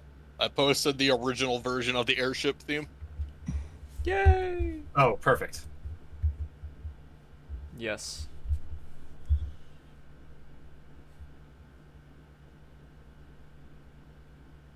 I'm worried about getting DMCA'd in outer space, so I'm not going to play it. That's Good a good call. idea. Continue on. Yeah. This is a pretty decent scene swap. Yeah, I was gonna... The ship was going to land. Everyone was going to greet you as you all descend the gangplank back to the ground. Some people are actually going to pick up the foreman and start chanting his name. Hell yeah. And all the while, out in the wilderness, 3 people, or maybe just 2 dragons and 1 person, are looking for the worst person in this, maybe second worst person in the world. Because Kefka's still alive. There are very few I mean, people. the that can be Emperor is worse than also this still guy. alive, so maybe he's third. That Do would we make really? sense. Do we really think that Emperor Gestal is actually worse? I mean, He's pretty bad on his own, He's- and hey, we don't have Gestal in this world. yeah, you have a different... yeah, you have a different emperor here who is like, yeah, I'm gonna make so much propaganda about people. But regardless, the 3 of you, Aurelia, Argent, and Alistair, are currently traveling northeast towards the mountains in order to find Pyrospite. Yes. The Yes. the trip so far has taken several days. And through it all, you've managed to stop into a few places just to gather food, but you've always made sure to get out relatively quickly. You've noticed in this area, people tend to not ask as many questions for whatever reason. Roundabout, where are we on the map right now? You are roundabout here. Okay. So, in the mountains. Yes. You're in the foothills of the mountains.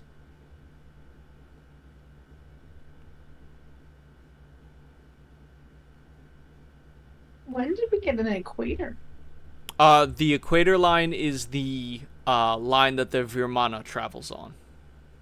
Oh, I assume it's also the dividing line between North and South Sea. No, the North and South Sea line would be a little bit further up. It's effectively where Valencia splits the peninsula in the eastern continent. Oh, okay, gotcha.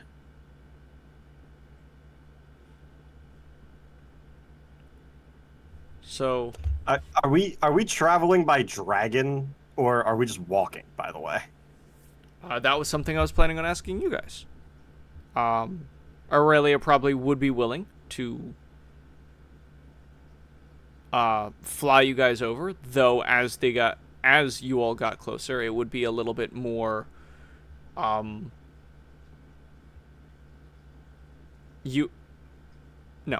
Aurelia would be willing to travel by dragon for you guys.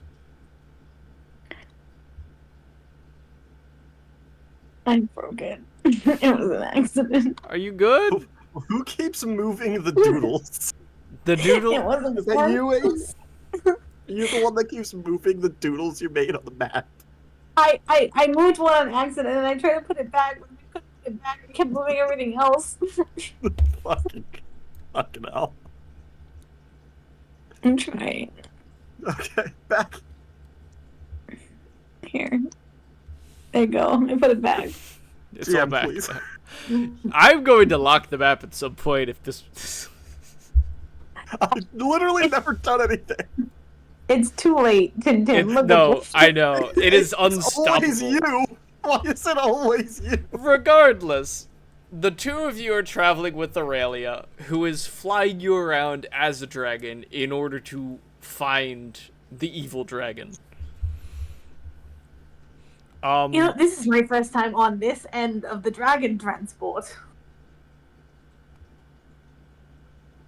What do you think of it so far? I gotta rediscover the Alistair accent again. Hold on. Less tiring, but also less fun. For you, maybe. You say that like you can make a comparison between both sides of the dragon transport. I don't find this fun. It makes me kinda nauseous. Really? But the sky is lovely. Yeah, the sky's really pretty. You know what's not so pretty? The contents of my stomach when I hurl them over the side of the dragon. We're not even going that fast.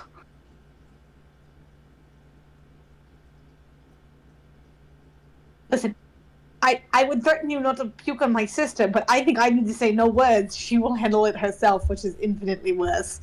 I would go out of my way to avoid that if I could, but, you know, sometimes things happen.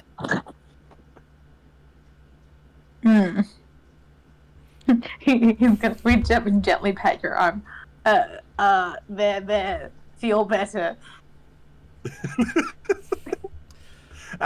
Alistair does not feel any better as far as being sick it goes, but he does feel a little comforted by the fact that Argent is at least trying. Aurelia is going to look back at the two of you, and then just like with her head gesture towards the ground to signal that she's going to land. Hold on, back Could the two of you please give me a physique check? I'm not great at that. Let's go. No, I got a 3. I passed. You passed. Oh, okay, I'm not the worst at this. Alright, 4. Sweet. So the both of you pass, which means that you're able to hold on as she begins a nosedive. She was... Yeah, she was like, I'm going to land. She did not tell you that she was like, I'm going down. Imagine how fast. Just Alistair, the moment he sees what she's about to do, wraps his arms around the neck of the dragon as tightly as he can and just yells, "Holy shit!" She's able to stop herself at just the right altitude and land relatively softly. Neither of you get whiplash, and neither of you fall off. Let's go. And you both drop to the ground safely, and she transforms back into her human form. All right. Do it again. Later, we're going to be near enough that if Pyrospite is going to be out and about, he would see us, and I'd prefer that you are introduced to him in a way he won't try to kill you right away. Yeah, that's probably a good idea. And Alistair. Yep.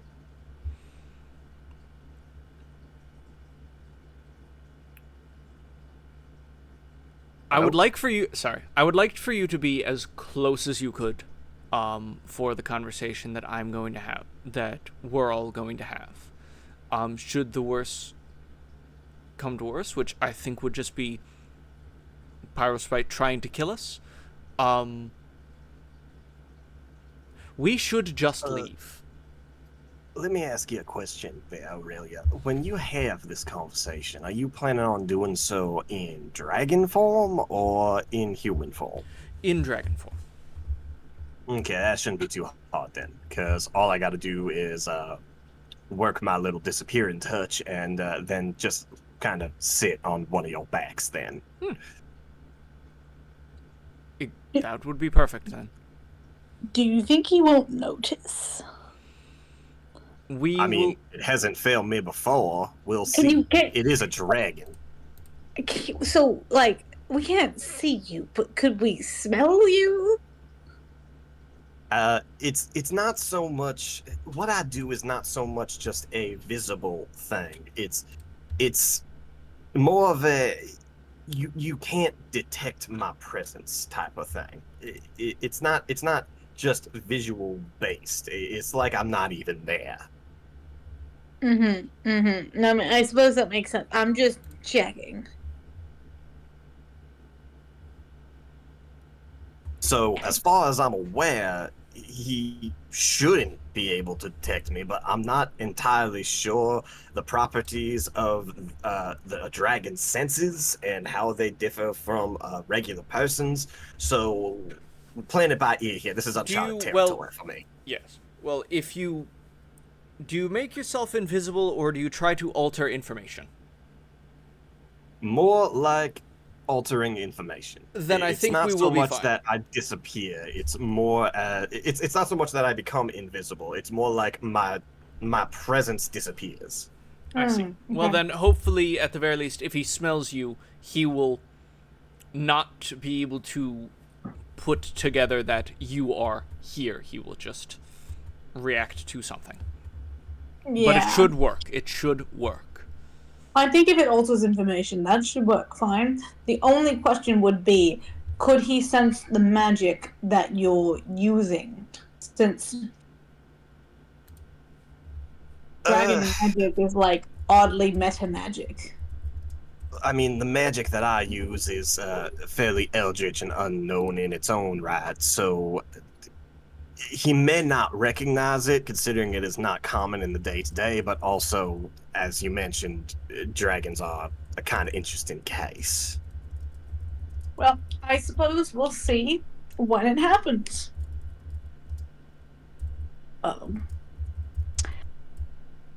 Just, I guess have a backup plan to run. Backup plan will 100% be run.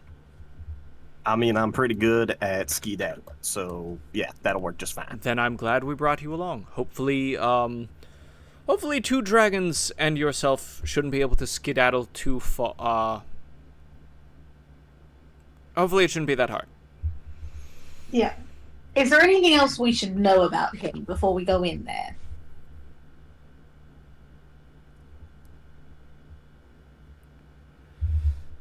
I've already expressed that he's...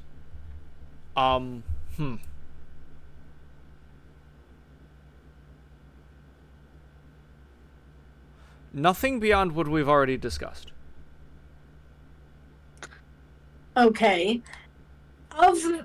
Okay, so you know me, right? From what you can think of, is there anything that you would imagine that I would do that would immediately be catastrophic?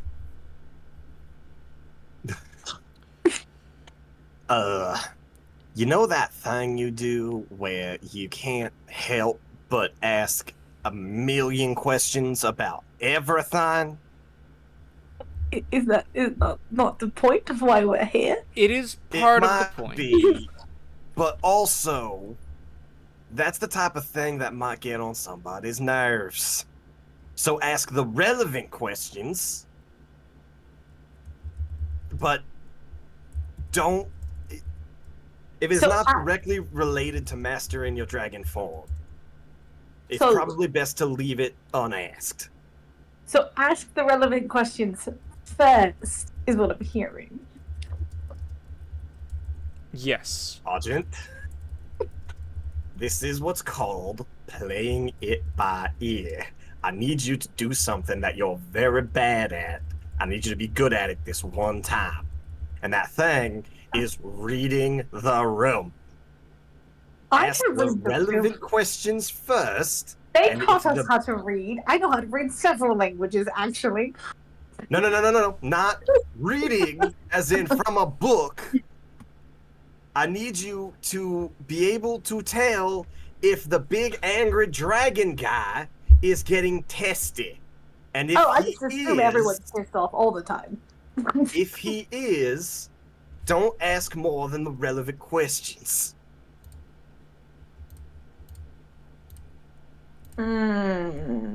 Okay. Can you do that for me, little brother? I can.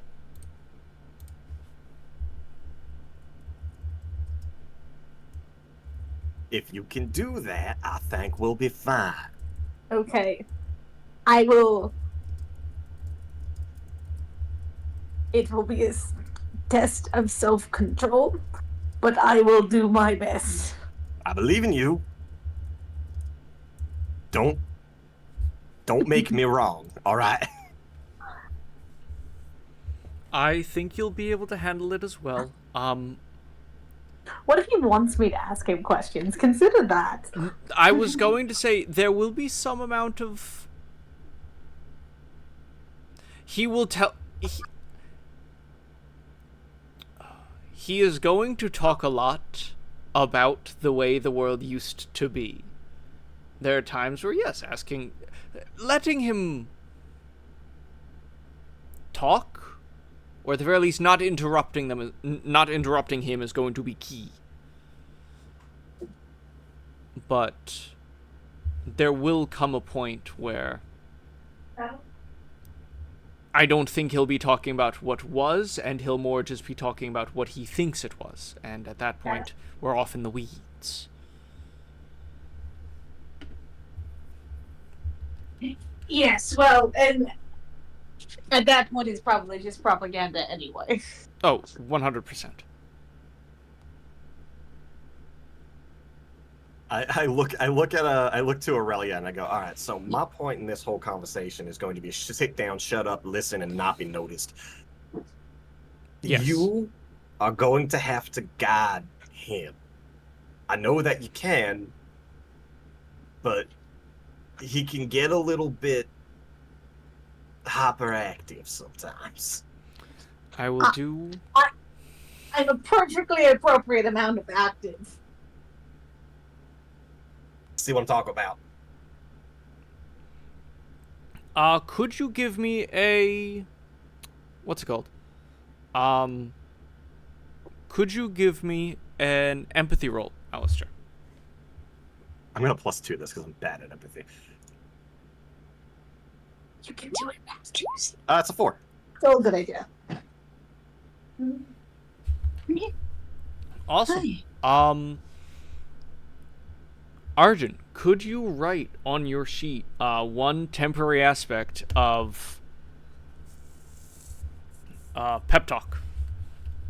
Oh, yay, pep talk. And then I am going to take 5 minutes to go use the restroom. Okay, and then we can... Yep. Feel free to continue RP if you'd like, but Aurelia is going to be standing off to the corner for a second. Okay. So I look over at Argent and I just go, all right, Argent. Now, we've had a little bit of time during our travels for you to think about maybe a couple of things you might want to ask the Big Daddy Dragon. Have you come up with any questions that you want to run by me before we get there? Do you want them chronologically or alphabetically? I want the ones that you think are the most important, and then we'll decide together if they're actually the most important. That doesn't change my answer. I hold my forehead and sigh deeply. Okay. Well, I have a lot of questions. What do you think? You remember that the main reason why we came here was to help you gain better control of your dragon form, right? To kind of unlock its power in a way and give you a so that it's easier for you to transform back and forth and control the Yeah, so that dragon. I have control of it, so I don't lose myself when I go into it. Yes, yes, yes. Yes, so that questions first and foremost revolving around how to do that would be good. Yes. I mean, some more information about how dragon magic works is probably good, since I've just been kind of improving it. That's perfect. That's a great start. That is a great start. Exactly. Uh questions about how dragon magic works. That's good. What else? What else? Well, is there anything about your because you've had moments in your dragon form where you've kind of let the feral instinct take over a little bit. Maybe is there something that you feel when that's happening that you might be able to ask about how to better contain or control? Yeah, it's really angry. It's really angry all the time, and I'm not sure at what. Right. So maybe a question about the origin of that anger and why it comes out so ferociously when you're transforming into your dragon self. Yes. How to better contain or direct the fury. Exactly. Perfect. Perfect. Yes, that's another good question. Definitely ask that one. I also want to know why. Why is it so angry? Yes, but it could be perhaps a result of the dragon form itself or something deep rooted in you, just part of your personality. You've been through a lot, so maybe it has something to do with that. Yeah. How many other dragons are left around? Well, I know you. I can think of four that I've heard of anyway. You, Aurelia, Pyral Spot, and Bahamut, who takes on the form of a dragon.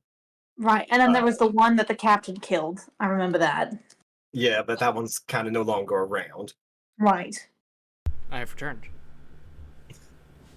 We've literally just been bullshitting this entire time. Honestly, that's good. That's good.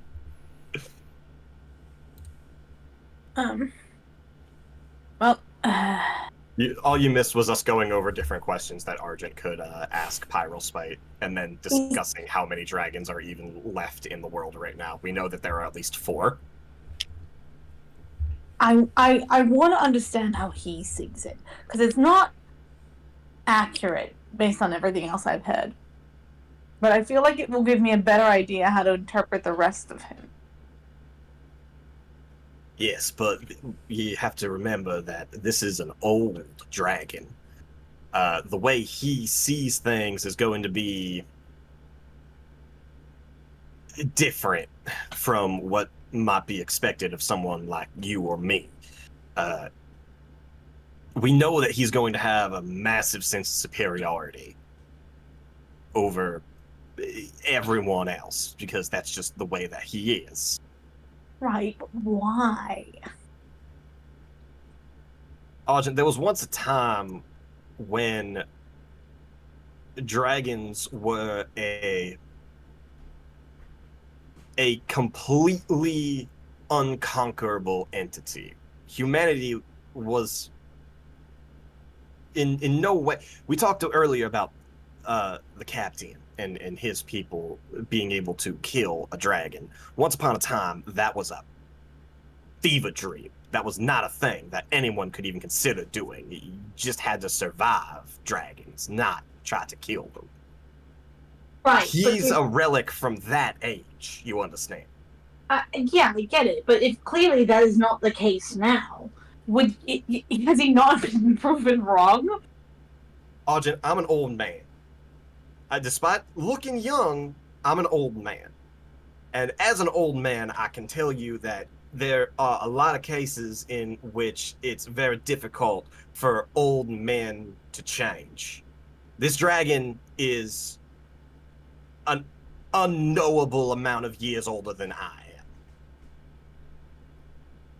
So Yeah. he is stuck in that mindset where he still believes that he is an unconquerable entity and he refuses to accept otherwise. Then why is he hiding? I couldn't tell you. Yeah. Well, and so I want to know better things that I can better understand myself and have control over myself.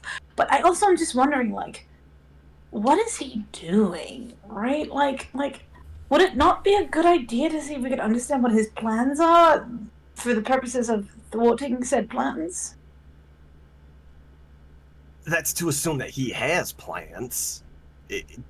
Yeah, but you're telling me that he's an ancient stubborn dragon who's that views himself as better than everybody else. So if you thought yourself better than everybody else, aggrieved and ripped of your status, would you simply sit there and do nothing? I mean, I wouldn't, but I still have what you'd call a mortal lifespan, despite it being longer than some.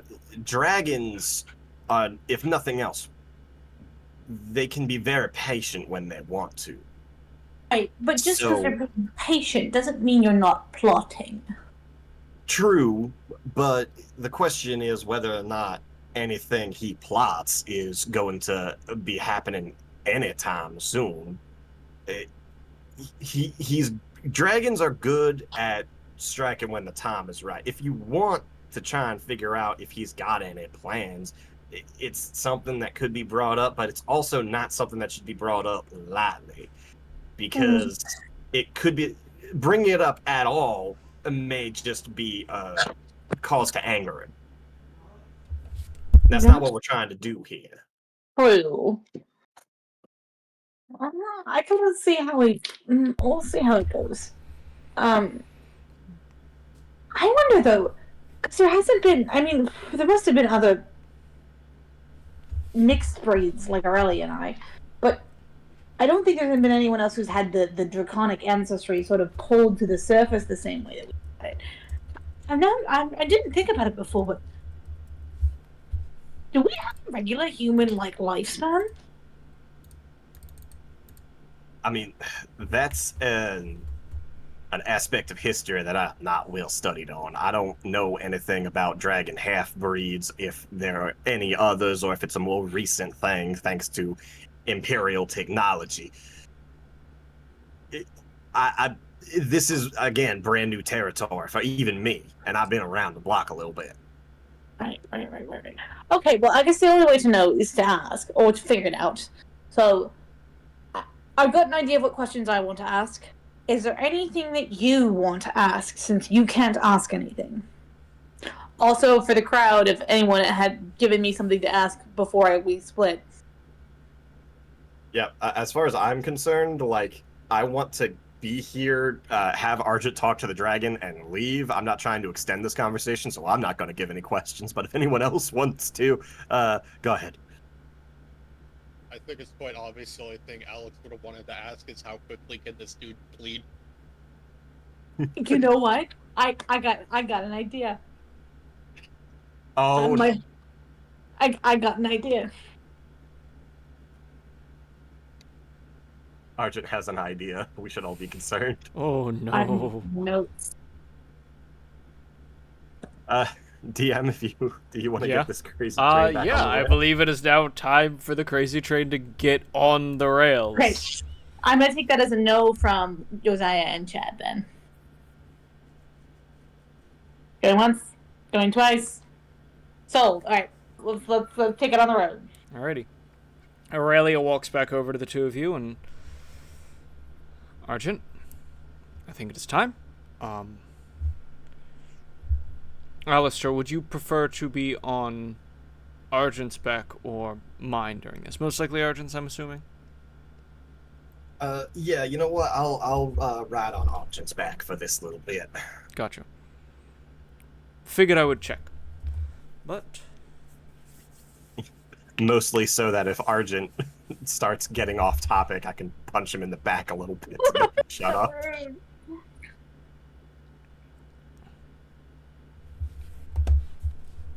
You think that will stop him? well then, Yes. let's get He going. will go dragon form. Could you just give me a check to be able to do it? Mhm. Absolutely.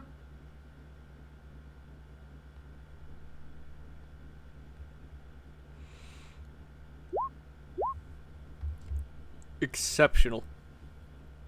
Yeah. I should also do this thing. I'm gonna +2 this roll. Yep, go for it. Also, Ooh.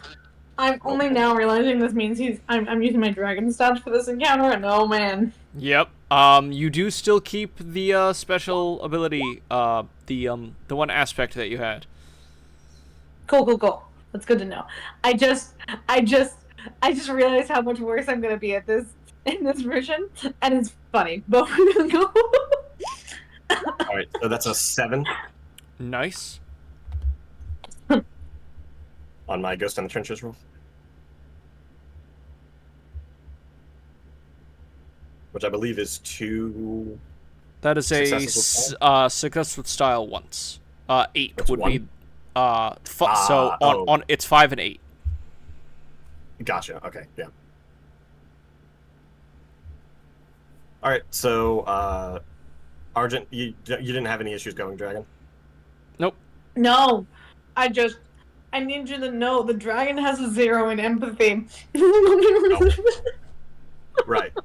So Argent goes dragon. I disguise my presence, and I'll just climb up. I'll climb up on Argent's back.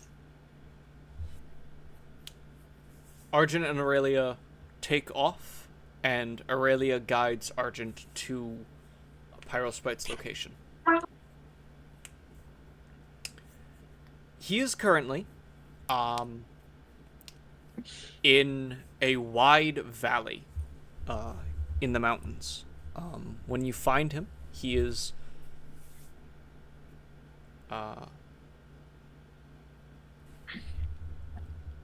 eating several chocobo that it looks like he took from a farm somewhere else. He looks up at Aurelia and at Argent as the two of you hover and goes,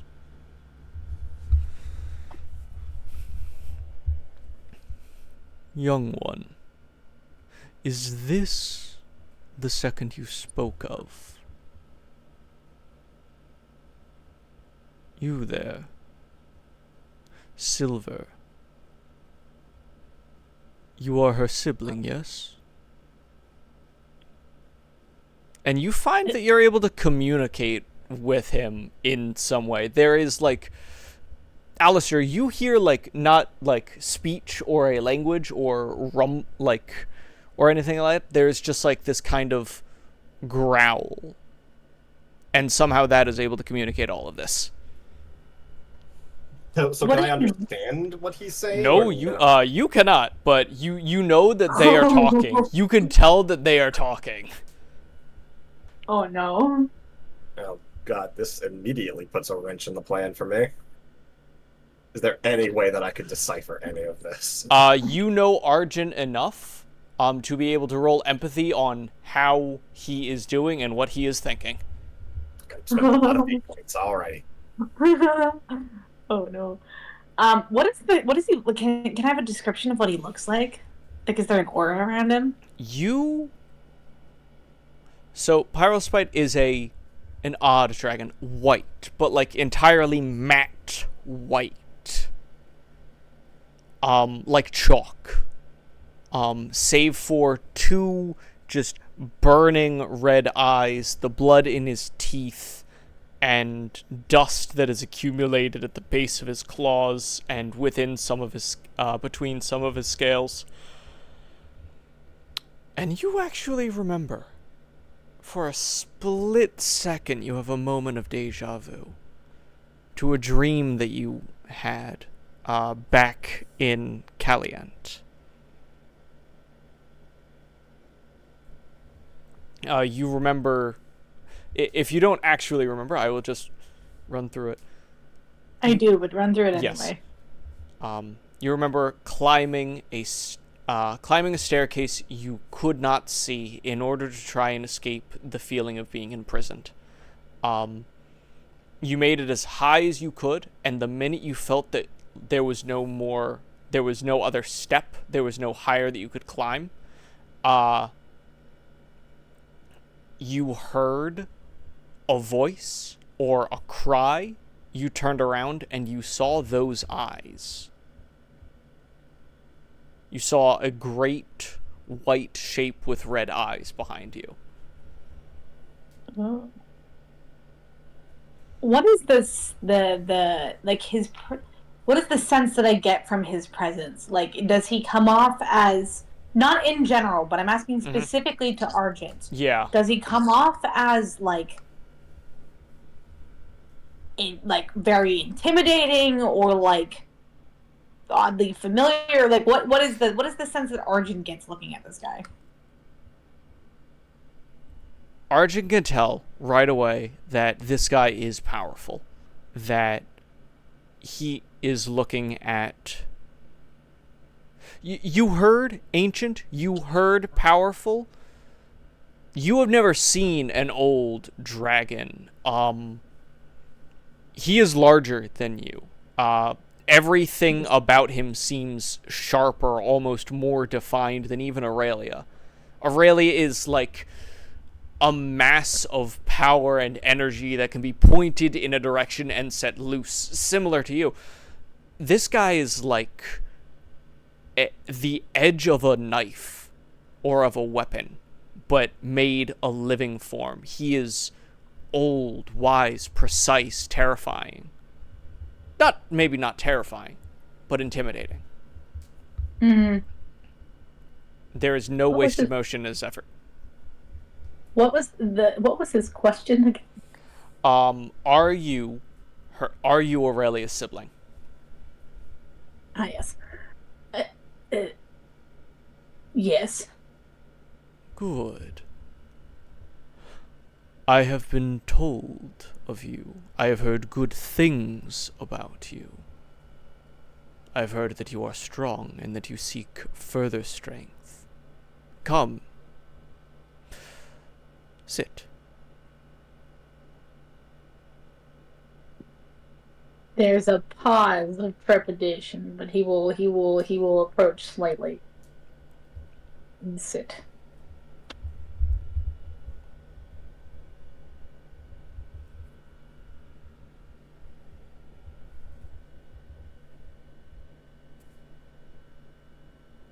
I am very glad to see that there are now more of us among the world. I have worried for quite some time that those who feared us had finally run all but me out. But seeing two of you, I believe a tide is shifting. And I'm glad for it. Please tell me your name.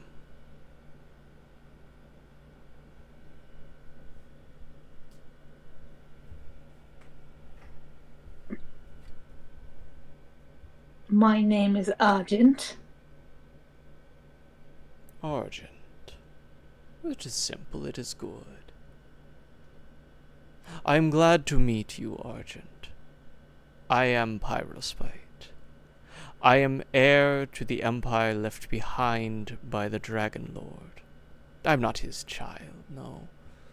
But I am the last remaining of any bloodline that truly served him. And I am glad to see that you have come here. Hopefully seeking me. Is that right? Yes, were you in my dreams? I have no power over dreams, but the mind is known to remember things from old ages, from past lives and iterations. It is possible we could have met. it is possible. And if it is true that we have known each other, then it is my pleasure to make your acquaintance again.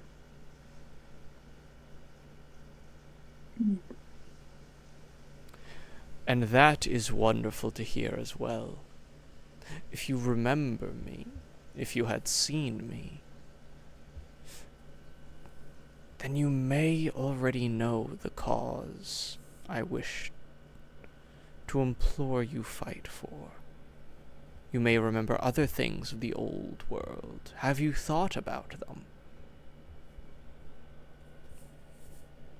About what was?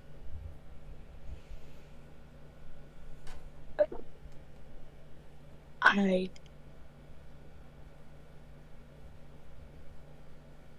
don't think so. That is no matter then. How would you know what was that old? I was not there for all of it, but I do know. I was told things, taught things, reminded of things. We live long. That does not mean we do not need to record. Granted, we do not make it permanent, we do not etch things in stone, but there are stories we've told each other through eras, and now I can tell them to you.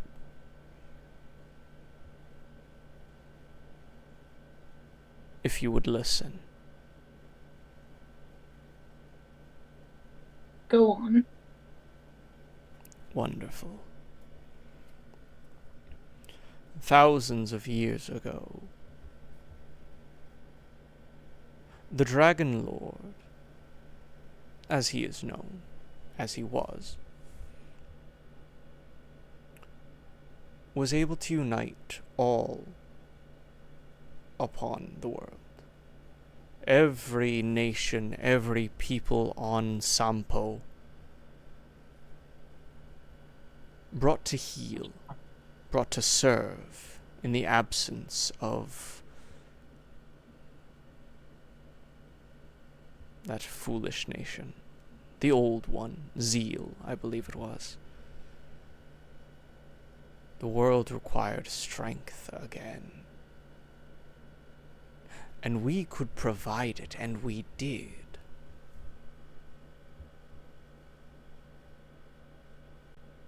Alas, there were many, the mortals, the humans, who could not see the wisdom of a old age ruler, of immortal kings. They saw beasts ruling them. They chafed at this. They believed they were better. And they began to fight.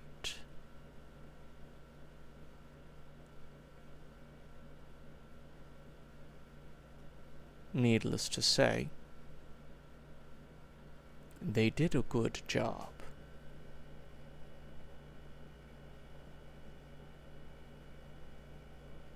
But the world now, you have seen it, you have flown over it. Have you ever gone from sea to sea and beheld the world they made in our wake? Gone was the unity that we had. Gone was the power, that singular nature of purpose.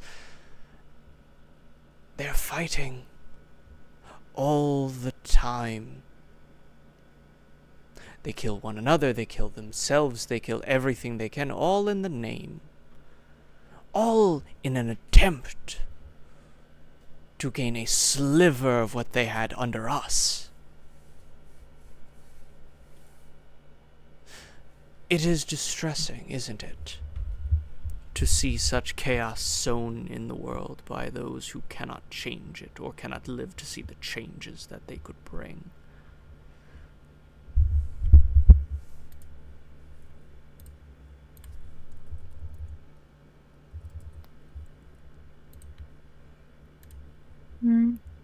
I'm gonna roll provoke versus will. Ooh. The dragon is better at will, that's for sure. Oh. Is his provoke a 3? His provoke should not be a 3 because I forgot how dragon magic worked and I've been slapping. Yeah, I was together. like, that's his main casting stat. Yeah, there we go. That's I'm surprising. gonna. Yeah, so that would be a 4. His provoke should be a 5. All right.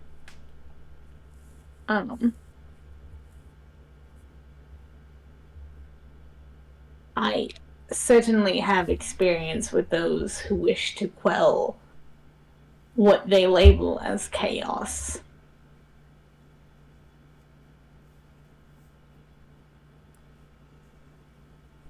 It is unfortunate to see beings such as ourselves labeled this, as if we go around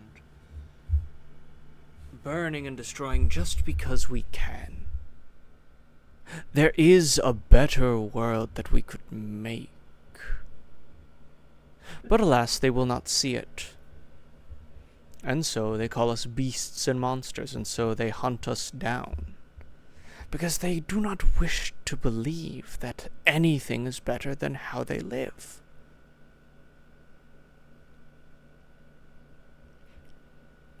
In your version of a better world, how do they live? What does that actually look like? Well, they serve, of course. Much of that which they create, their livestock, their grain, foodstuffs, and all, we require that, and we can provide them the security in order to create it. They do not have to worry about a thing. There will be no fighting, no theft. Everything will be efficient and glorious. They will be able to live their meager, short lives however they wish, so long as they ensure that the work is done. It is not hard work. But it must be done well, and done by many. And it can be.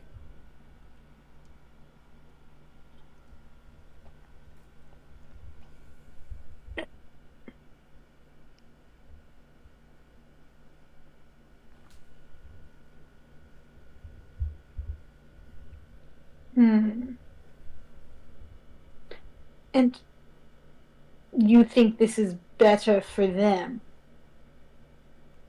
It would be orderly. Everything would have its place. All would know how they serve, or would know who they serve. They would have no reason to fight, no reason to fear. They would just know the work. And it would be good.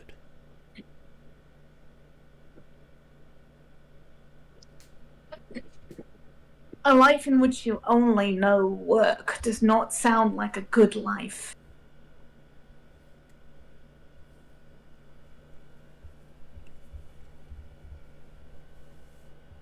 Why would that matter? Their lives are a blink of an eye for one such as you, one such as I. Generations may pass before we may feel the touch of age, and so, what would it matter? They can give. So they should.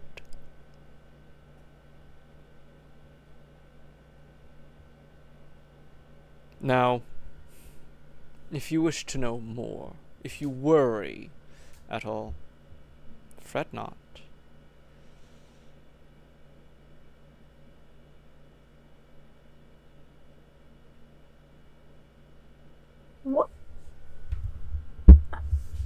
What do you get out of that?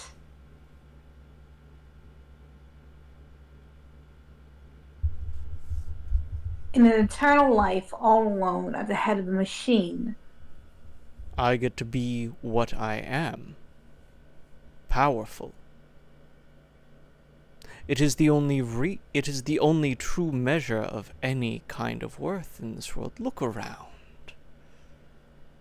Have you ever truly given in to everything you are capable of? Have you ever felt what you can do when you set your mind to it? Have you felt it? That call to use and to fight and to make the world around you change and order itself to your desires and yours alone. It is simple. We have that power. We can do things none else could even imagine. To have it means we are to use it. But to That is use why. it, oh, why?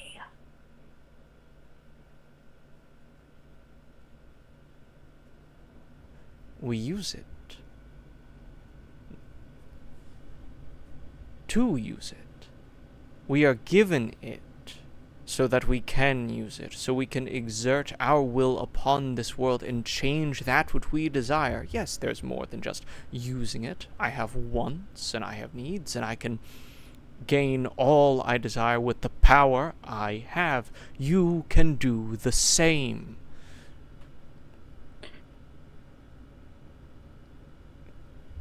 I am going to roll another provoke. Ooh. I really fucking hate this guy. Yeah, I know, He's right? I'm trying so hard not to flip out at him. I was like, yeah, I'm just like, all right, we called this guy Dragon Hitler. I'm just. Yeah, I no, was no, so this is- glad You keep you're- poking the thing that'll cause you to flip out at him. Just nod your head and ask how to be a dragon. I know. He's gonna get mad at you for constantly asking questions, Argent. Listen. Arjun intellectually knows I'm here to get one thing and then leave. But emotionally, he's like, this sounds so very familiar. Like the fucking empire that I grew up in. I've seen this episode Argent, you had the before. pep talk to avoid this entirely. Yeah. I know how this plays out, and it's awful. Yep. And then I'm so glad that you don't know how to do fucking like subterfuge and subtlety. I was a little worried going into this conversation. I'm like, oh yeah, wait a minute. No, yeah. It's almost like this campaign where I've designed like fascists to be a villain, and it's like you talk with someone with a fascist ideology, and they're just incompetent and weird and stupid and evil. This is peak. This is yeah. Anyway, I got a 4, you got a 7. Continue. What Yeah. does that do? So that in this case, that is 3 mental stress, Uh-huh. and I believe you have a will of what? I don't. That doesn't like defeat you or anything. That doesn't defeat you or anything. No. Well, for me, this is my clock tone. Arjun stops being bullied. Yeah. I have a will Can as the dragon can has a I- will of 6. I have. In some way, can I roll empathy to see how Argent is feeling and maybe offer some kind of comfort to reduce that stress a little? Yes, you may. All right, so I'm gonna. Plus Do you want me 2 to and empathy roll. give you squares for your stress? Yes, I'm like trying to click square boxes, but it won't give me square boxes. You gotta... All right, I rolled a 4. Where are the square boxes? I know, like what is this? What- What is this thing? But with your will at what is your will at? Your will is at +6. The dragon has better will than Arjun does. The dragon has worse empathy. The dragon has a 0 in empathy. But So- better will. So at 6, what you have is you have a 1 through 4 mental stress slots, and Okay. you also have a second mental specific consequence for rank 2s. Cool. I'm gonna make a stunt that says it's just a mental combat, and it has my boxes written, so I can check this Yes. off because for some No, reason that's it's not getting me to boxes. Yeah. This fate thing kind of sucks. Sometimes it's great. Sometimes I'm like, What happened to the old thing had boxes? I could like click them. mine does. I have boxes on Uh, all of my papers. Is a question? Is your stress box? Is it in edit mode or no? I turned it on and off of edit mode. And it just won't let you click the boxes. No, there's no boxes. That's. Let me look at regular Argent. And yeah, regular Argent doesn't have boxes either. I don't know what's wrong with it. Weird as hell. It's fine. I got a Yeah. thing. I'm Wait, tracking. wait, wait, wait. I'm Hold on, still- hold on. Is there a little box next to where the? Is there a little box with a number in it next to where the Yes. boxes should be? Yes. Okay. Toggle the number in that and see if it does anything. What's It the didn't number do in there? 5. Now it's at 4. Now it's at 3. Doesn't do Okay, anything. okay. What's your will at? It was a 6, so I have 4 boxes. You should have 4 boxes. Okay. Here you go. Give me a second here to try and figure this out. All right, set that number to 0, and then click off of that box. Okay. Did the boxes pop up? No. If not, then we can continue trying to fix this later. Yes, I agree. Later, I've got a thing. I've got a tracker. You should be able to see my tracker. Perfect. All right. That being the case, on the 2... It's a 4, I plus 2. Oh, it's a 4. Then yes, you are able to actually reduce that shift down by 1, so that would just be a 2 shift, and that would be 2 mental stress instead of 3 mental stress. Cool. I took. I think just by your mannerisms, Alistair can probably tell that whatever he just said is making you uncomfortable. So, like, he's sitting on your back, and he probably, like, you know, just, like, wraps his arms around your neck just to let you know that he's there, like, because you're big dragon. So, like, he's neck like a tree trunk. So he's basically just giving you a hug, essentially, just to let you know that he's there and you're not by yourself.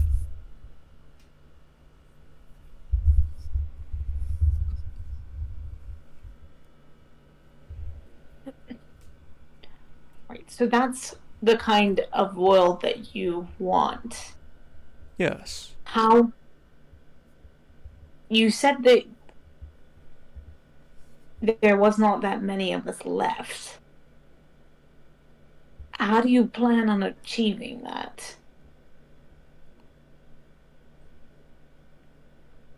Well, now we have the 2 of you. As the chaos here continues, as the human kingdoms fall, each of us should be able to tear down one of the nations on our own.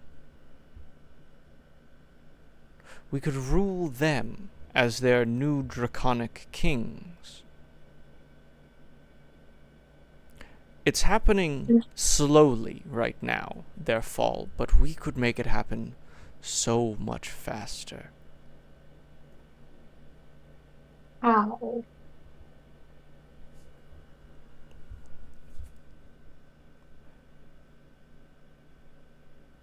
There is a power that we can learn. An ability that I'm very willing to teach. We could topple cities. We could come back into the world and level all that they have built, to remind them what we can do, to remind them that there is so much more than the feeble lives they lead that they could devote themselves to, so much more that they could serve.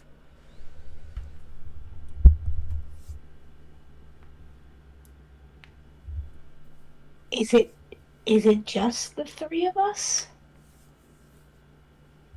There are the other 4. Hold on. Yes, though I shouldn't get too much into them. One of them believes it is useless. One of them is practically feral. And the other 2, well, I have not seen much of them.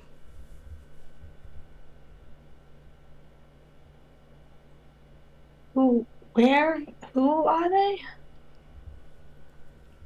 We can get to that later. Right now, I still want to talk with you. Right.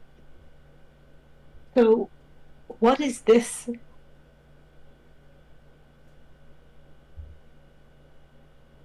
The power I speak of? Yes.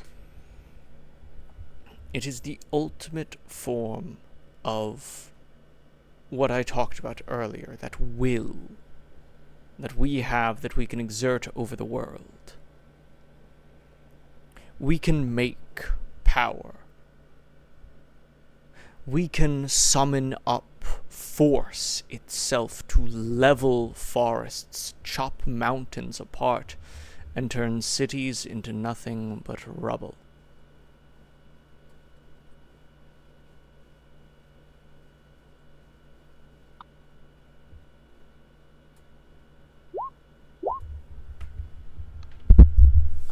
Try not to freak out.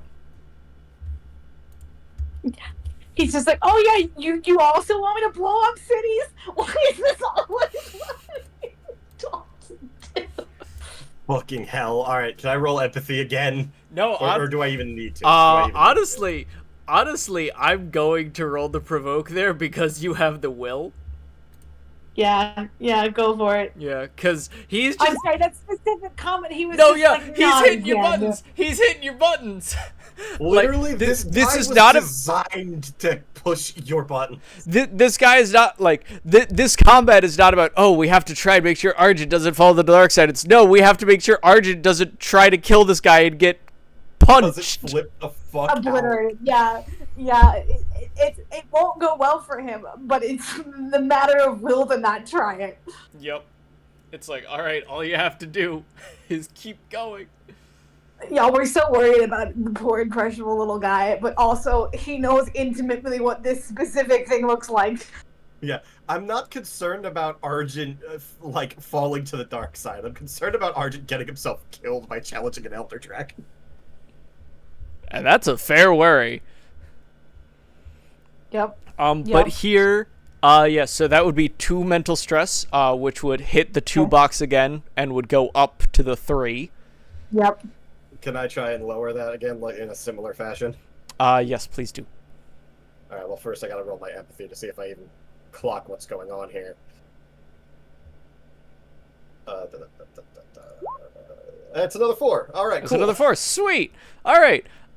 So in this case, yeah, it goes down to just a 1, which just fills the 1 box. Now you only have your 2 and your 1 filled. Alright, goody.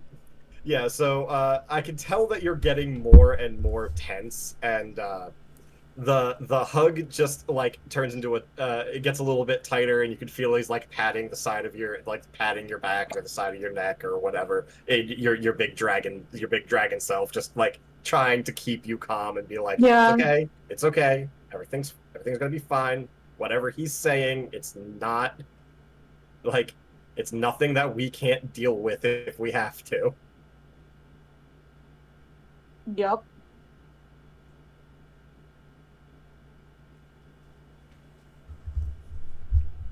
Right. So it levels cities.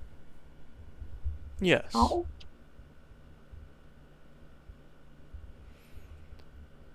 It is... You have used your powers. You know that we can augment things, that we can channel power into things, through things, and interact with it on another level. Mm-hmm. This ability, think of it as a feedback loop. You can start to pull in power, and the more power you pull in, the faster it pulls in more, until all you have to do is let go.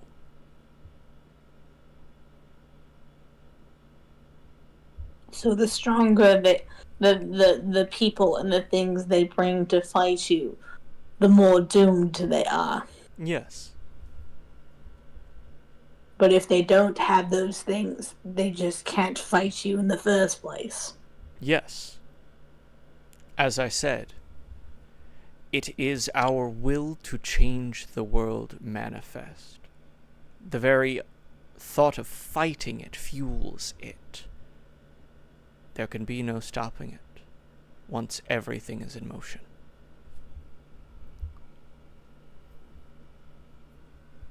And how do you not accidentally destroy the entire world? One would need to try to siphon power from one of the espers, if not multiple espers, to do that. And that would not be wise. Why is that? They are... While they can be killed, they can also remember, and they can return and mete out retribution. They're the only thing older than us. Even if there are times when we can fight on equal footing, to defeat them is only a delay. So it is best to conquer the mortals, ensure that the espers keep to themselves. How do you plan on ensuring the espers keep to themselves? The mortals have their little rituals. They have their churches, their faiths, their ceremonies and songs, and that seems to appease them. And if the world can be changed quickly enough, no prayers for aid can be sent out. If the spirit of the mortals can be broken quickly enough, they would never think to hope. They would fall in line.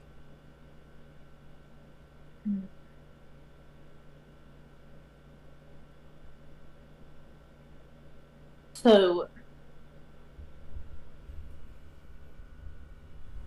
as long as you keep them praying to the espers normally, you don't think they'll care.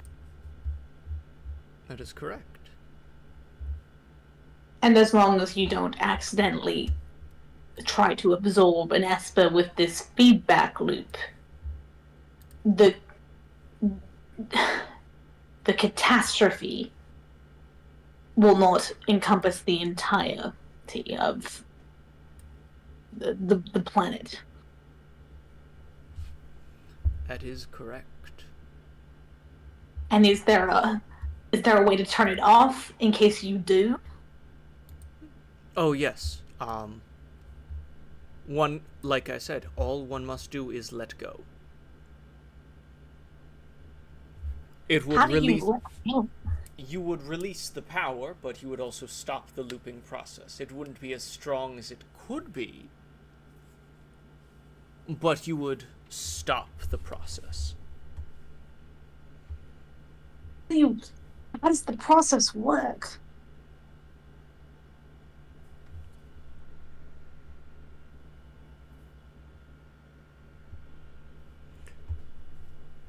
You have to be able to take in power from the world around you. The world is full of it.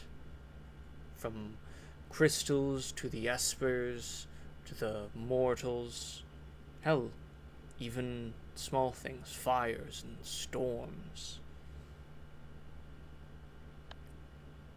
You simply reach out to that thing and encompass and wrap it in your being. Make it a part of you and therefore yours. Then you can control it. Then you can begin to take.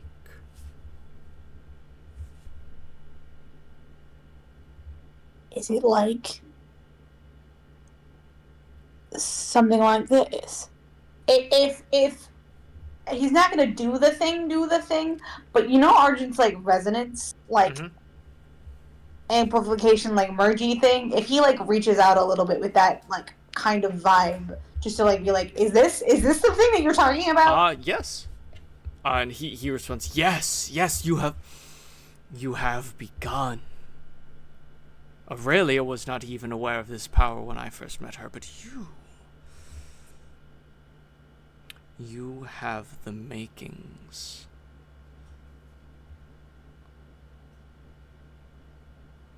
You could be one of the most powerful among us. You could rule over a nation of them all by yourself. The power you are only beginning to tap into now can be so much more. All you have to do is give yourself to it. Let yourself fully embrace it, and you could do so much more. You could remake the world. If I give... How do I retain myself while doing that?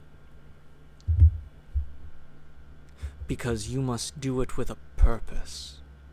You must hold in your mind. Again, you must make it a part of you.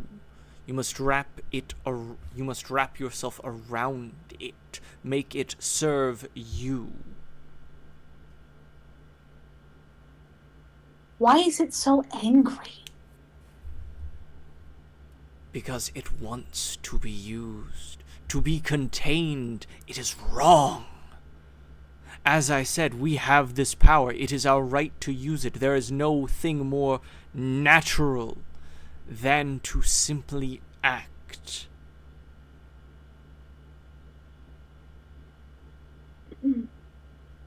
But even when I'm using it, just gets more angry, not less.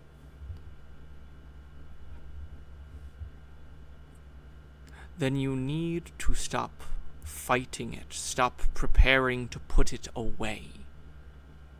It will know that. It will fight it.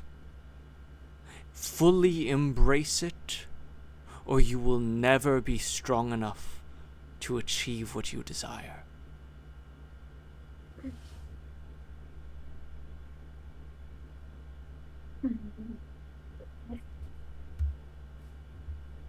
I am going to roll provoke on that. Mm-hmm. Damn. So, I'm also going to give you a fate point, real quick. So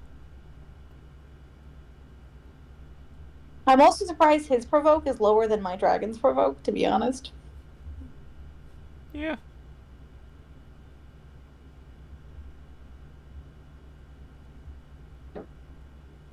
Mine's at 7. Oh, actually, I'm going to roll. So for you, I'm gonna have you roll. Mm-hmm. But I'm going to invoke your proximity to power. Ooh. That is exactly what this conversation is going towards. You are a font of power. This guy is as well, but he wants you to use that power. And just like with everyone else who sees power and they want it used, they want it to be used to do something. They want to take it or they want to have it destroy something. He is very much doing both here, honestly. Mm-hmm. So give me a will roll. So you gave me a fate point to invoke my thing. What are you having to do? Your will will be reduced by 2 on this roll. So cool. Just I'm gonna temporarily bring it down and then make the roll. And put it back. Yeah.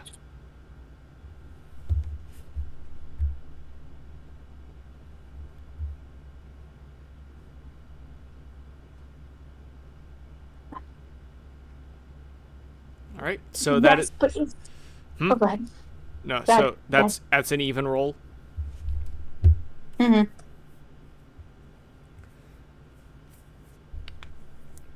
So this is just a, like, you've heard this shit so many times at this point, like, you are just numb to it. Yeah. Okay. Like, that's you fine. can use this power, you can do all this stuff. Yeah, man. Cool. Right. But giving myself to it means doing what it wants, not what I want. Is it my will or somebody else's? It is your will. It is that natural instinct to control, to destroy that which you cannot, that which you do not want to exist in this world. Anything that would stand against you, anything that angers you, you can simply annihilate it. Destroy it for the sole reason that it stood against you. But that's not what I want. What do you want then? Tell me that. Do you want the power to change the world? Do you want to control what you are? Or do you want to continue hiding until we go the way of the rest of our kind? Trophies, history, myth, memory. I want to be a good person.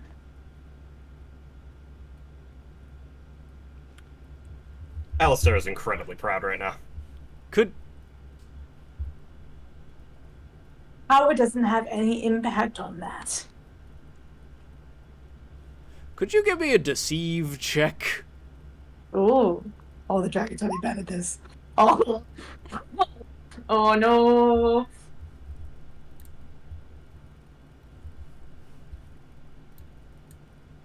You want to re-roll that? I don't know if it's gonna help me. I have a I have a 0 in this. Argent can lie. Dragon Argent cannot lie. You cannot beat that investigate roll. No. No, I can't. I don't think any support you're going to get from me is going to fix this either. No, I don't even know what I'm lying about. That feels appropriately Argent though. So it's the way you said I want to be a good person. It's not the fact that you want to be a good person that says, it's the fact that you said you want to be a good person.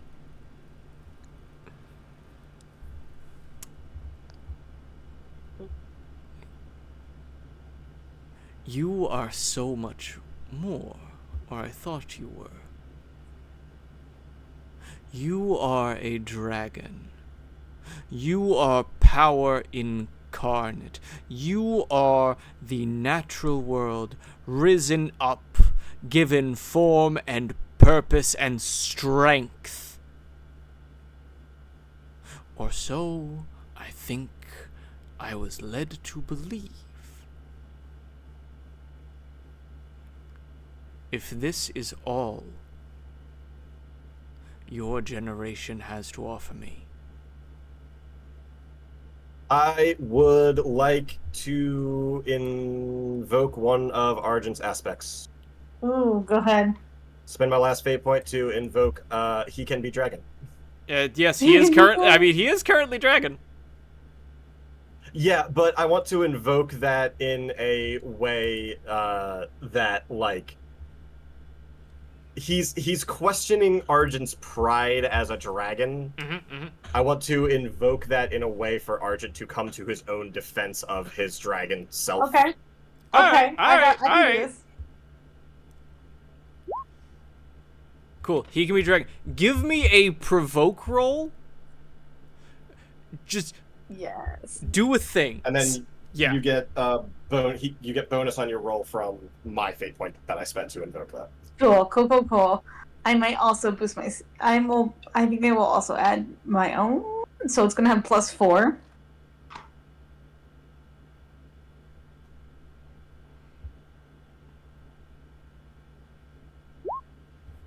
God, Is it 10? That is a Damn. 10.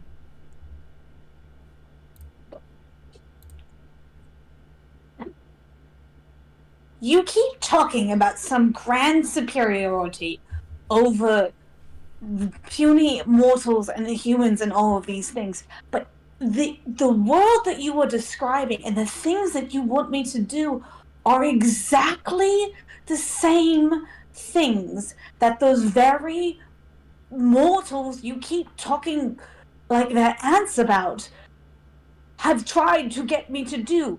Do you hear yourself? It is exactly the same thing that they tried to make me do.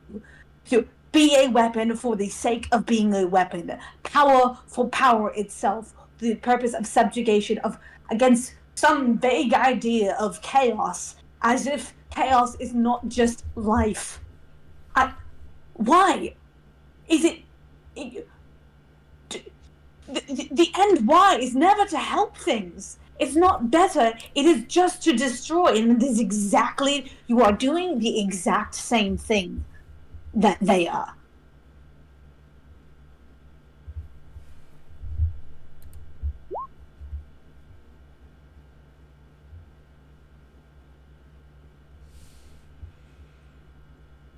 You said that life and subjugation, that is just fine. I've lived that life, and it is awful. You say I have a purpose. All I had was a purpose, and it was the worst thing. The world was at my fingertips to destroy, and I never want to do that again.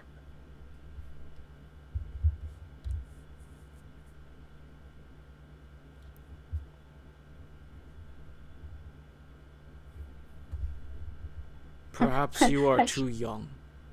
Perhaps you have not seen. Go. Live out more of your life. And when you come to the realization that there is no other way, I will be here.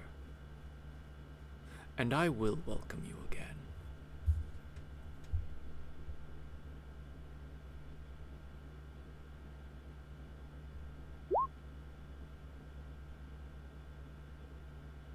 Fine. Fine. I will do that.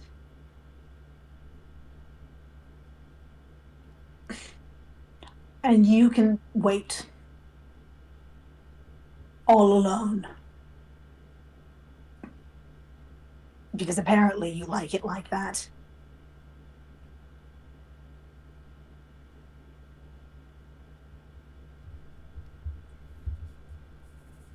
He's gonna walk off.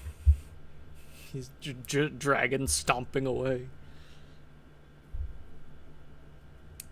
Very angry, frustrated dragon at that. Waddles away. Well,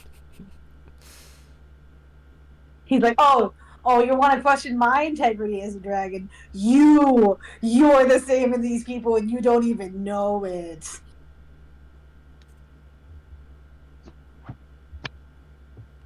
Uno reverse, actually.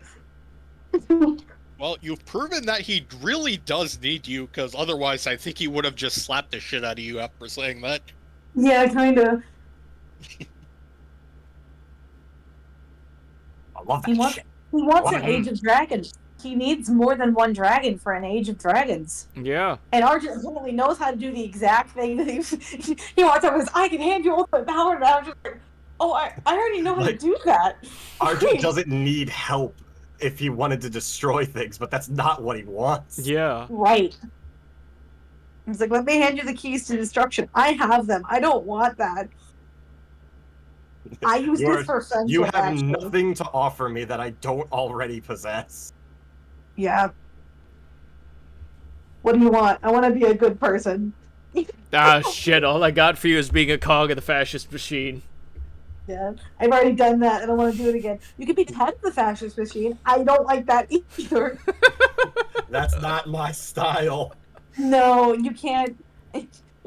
Sorry, buddy. I was already the cog. You can't unsee that. The empathy cannot be ripped out of him. Yeah, even if his dragon's empathy stat is 0, boy will not go back to that shit. Yeah, it's like, I already saw that, what it looked like from the side of being the peon, and it sucks.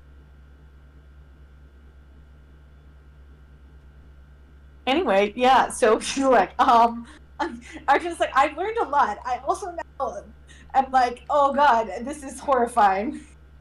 Thanks. Yeah. Well, I think this was a Yes. this was a good session to be back for. I'm hoping you all Mhm. enjoyed it. I'm very excited to see how the next one goes as well. Yeah. Yeah. I'm excited for the next move. I'm excited to decompress off of the dragon talk. Yeah. Yeah, next session is basically going to be Arjun going to therapy. Oh, you're trying to teach me to do the thing that I'm trying not to do. Yeah. Turn it off. Thank you all. It was good to do this again. That's delightful, delightful. Yeah, we can wrap so that people, if they want to be free, can be free.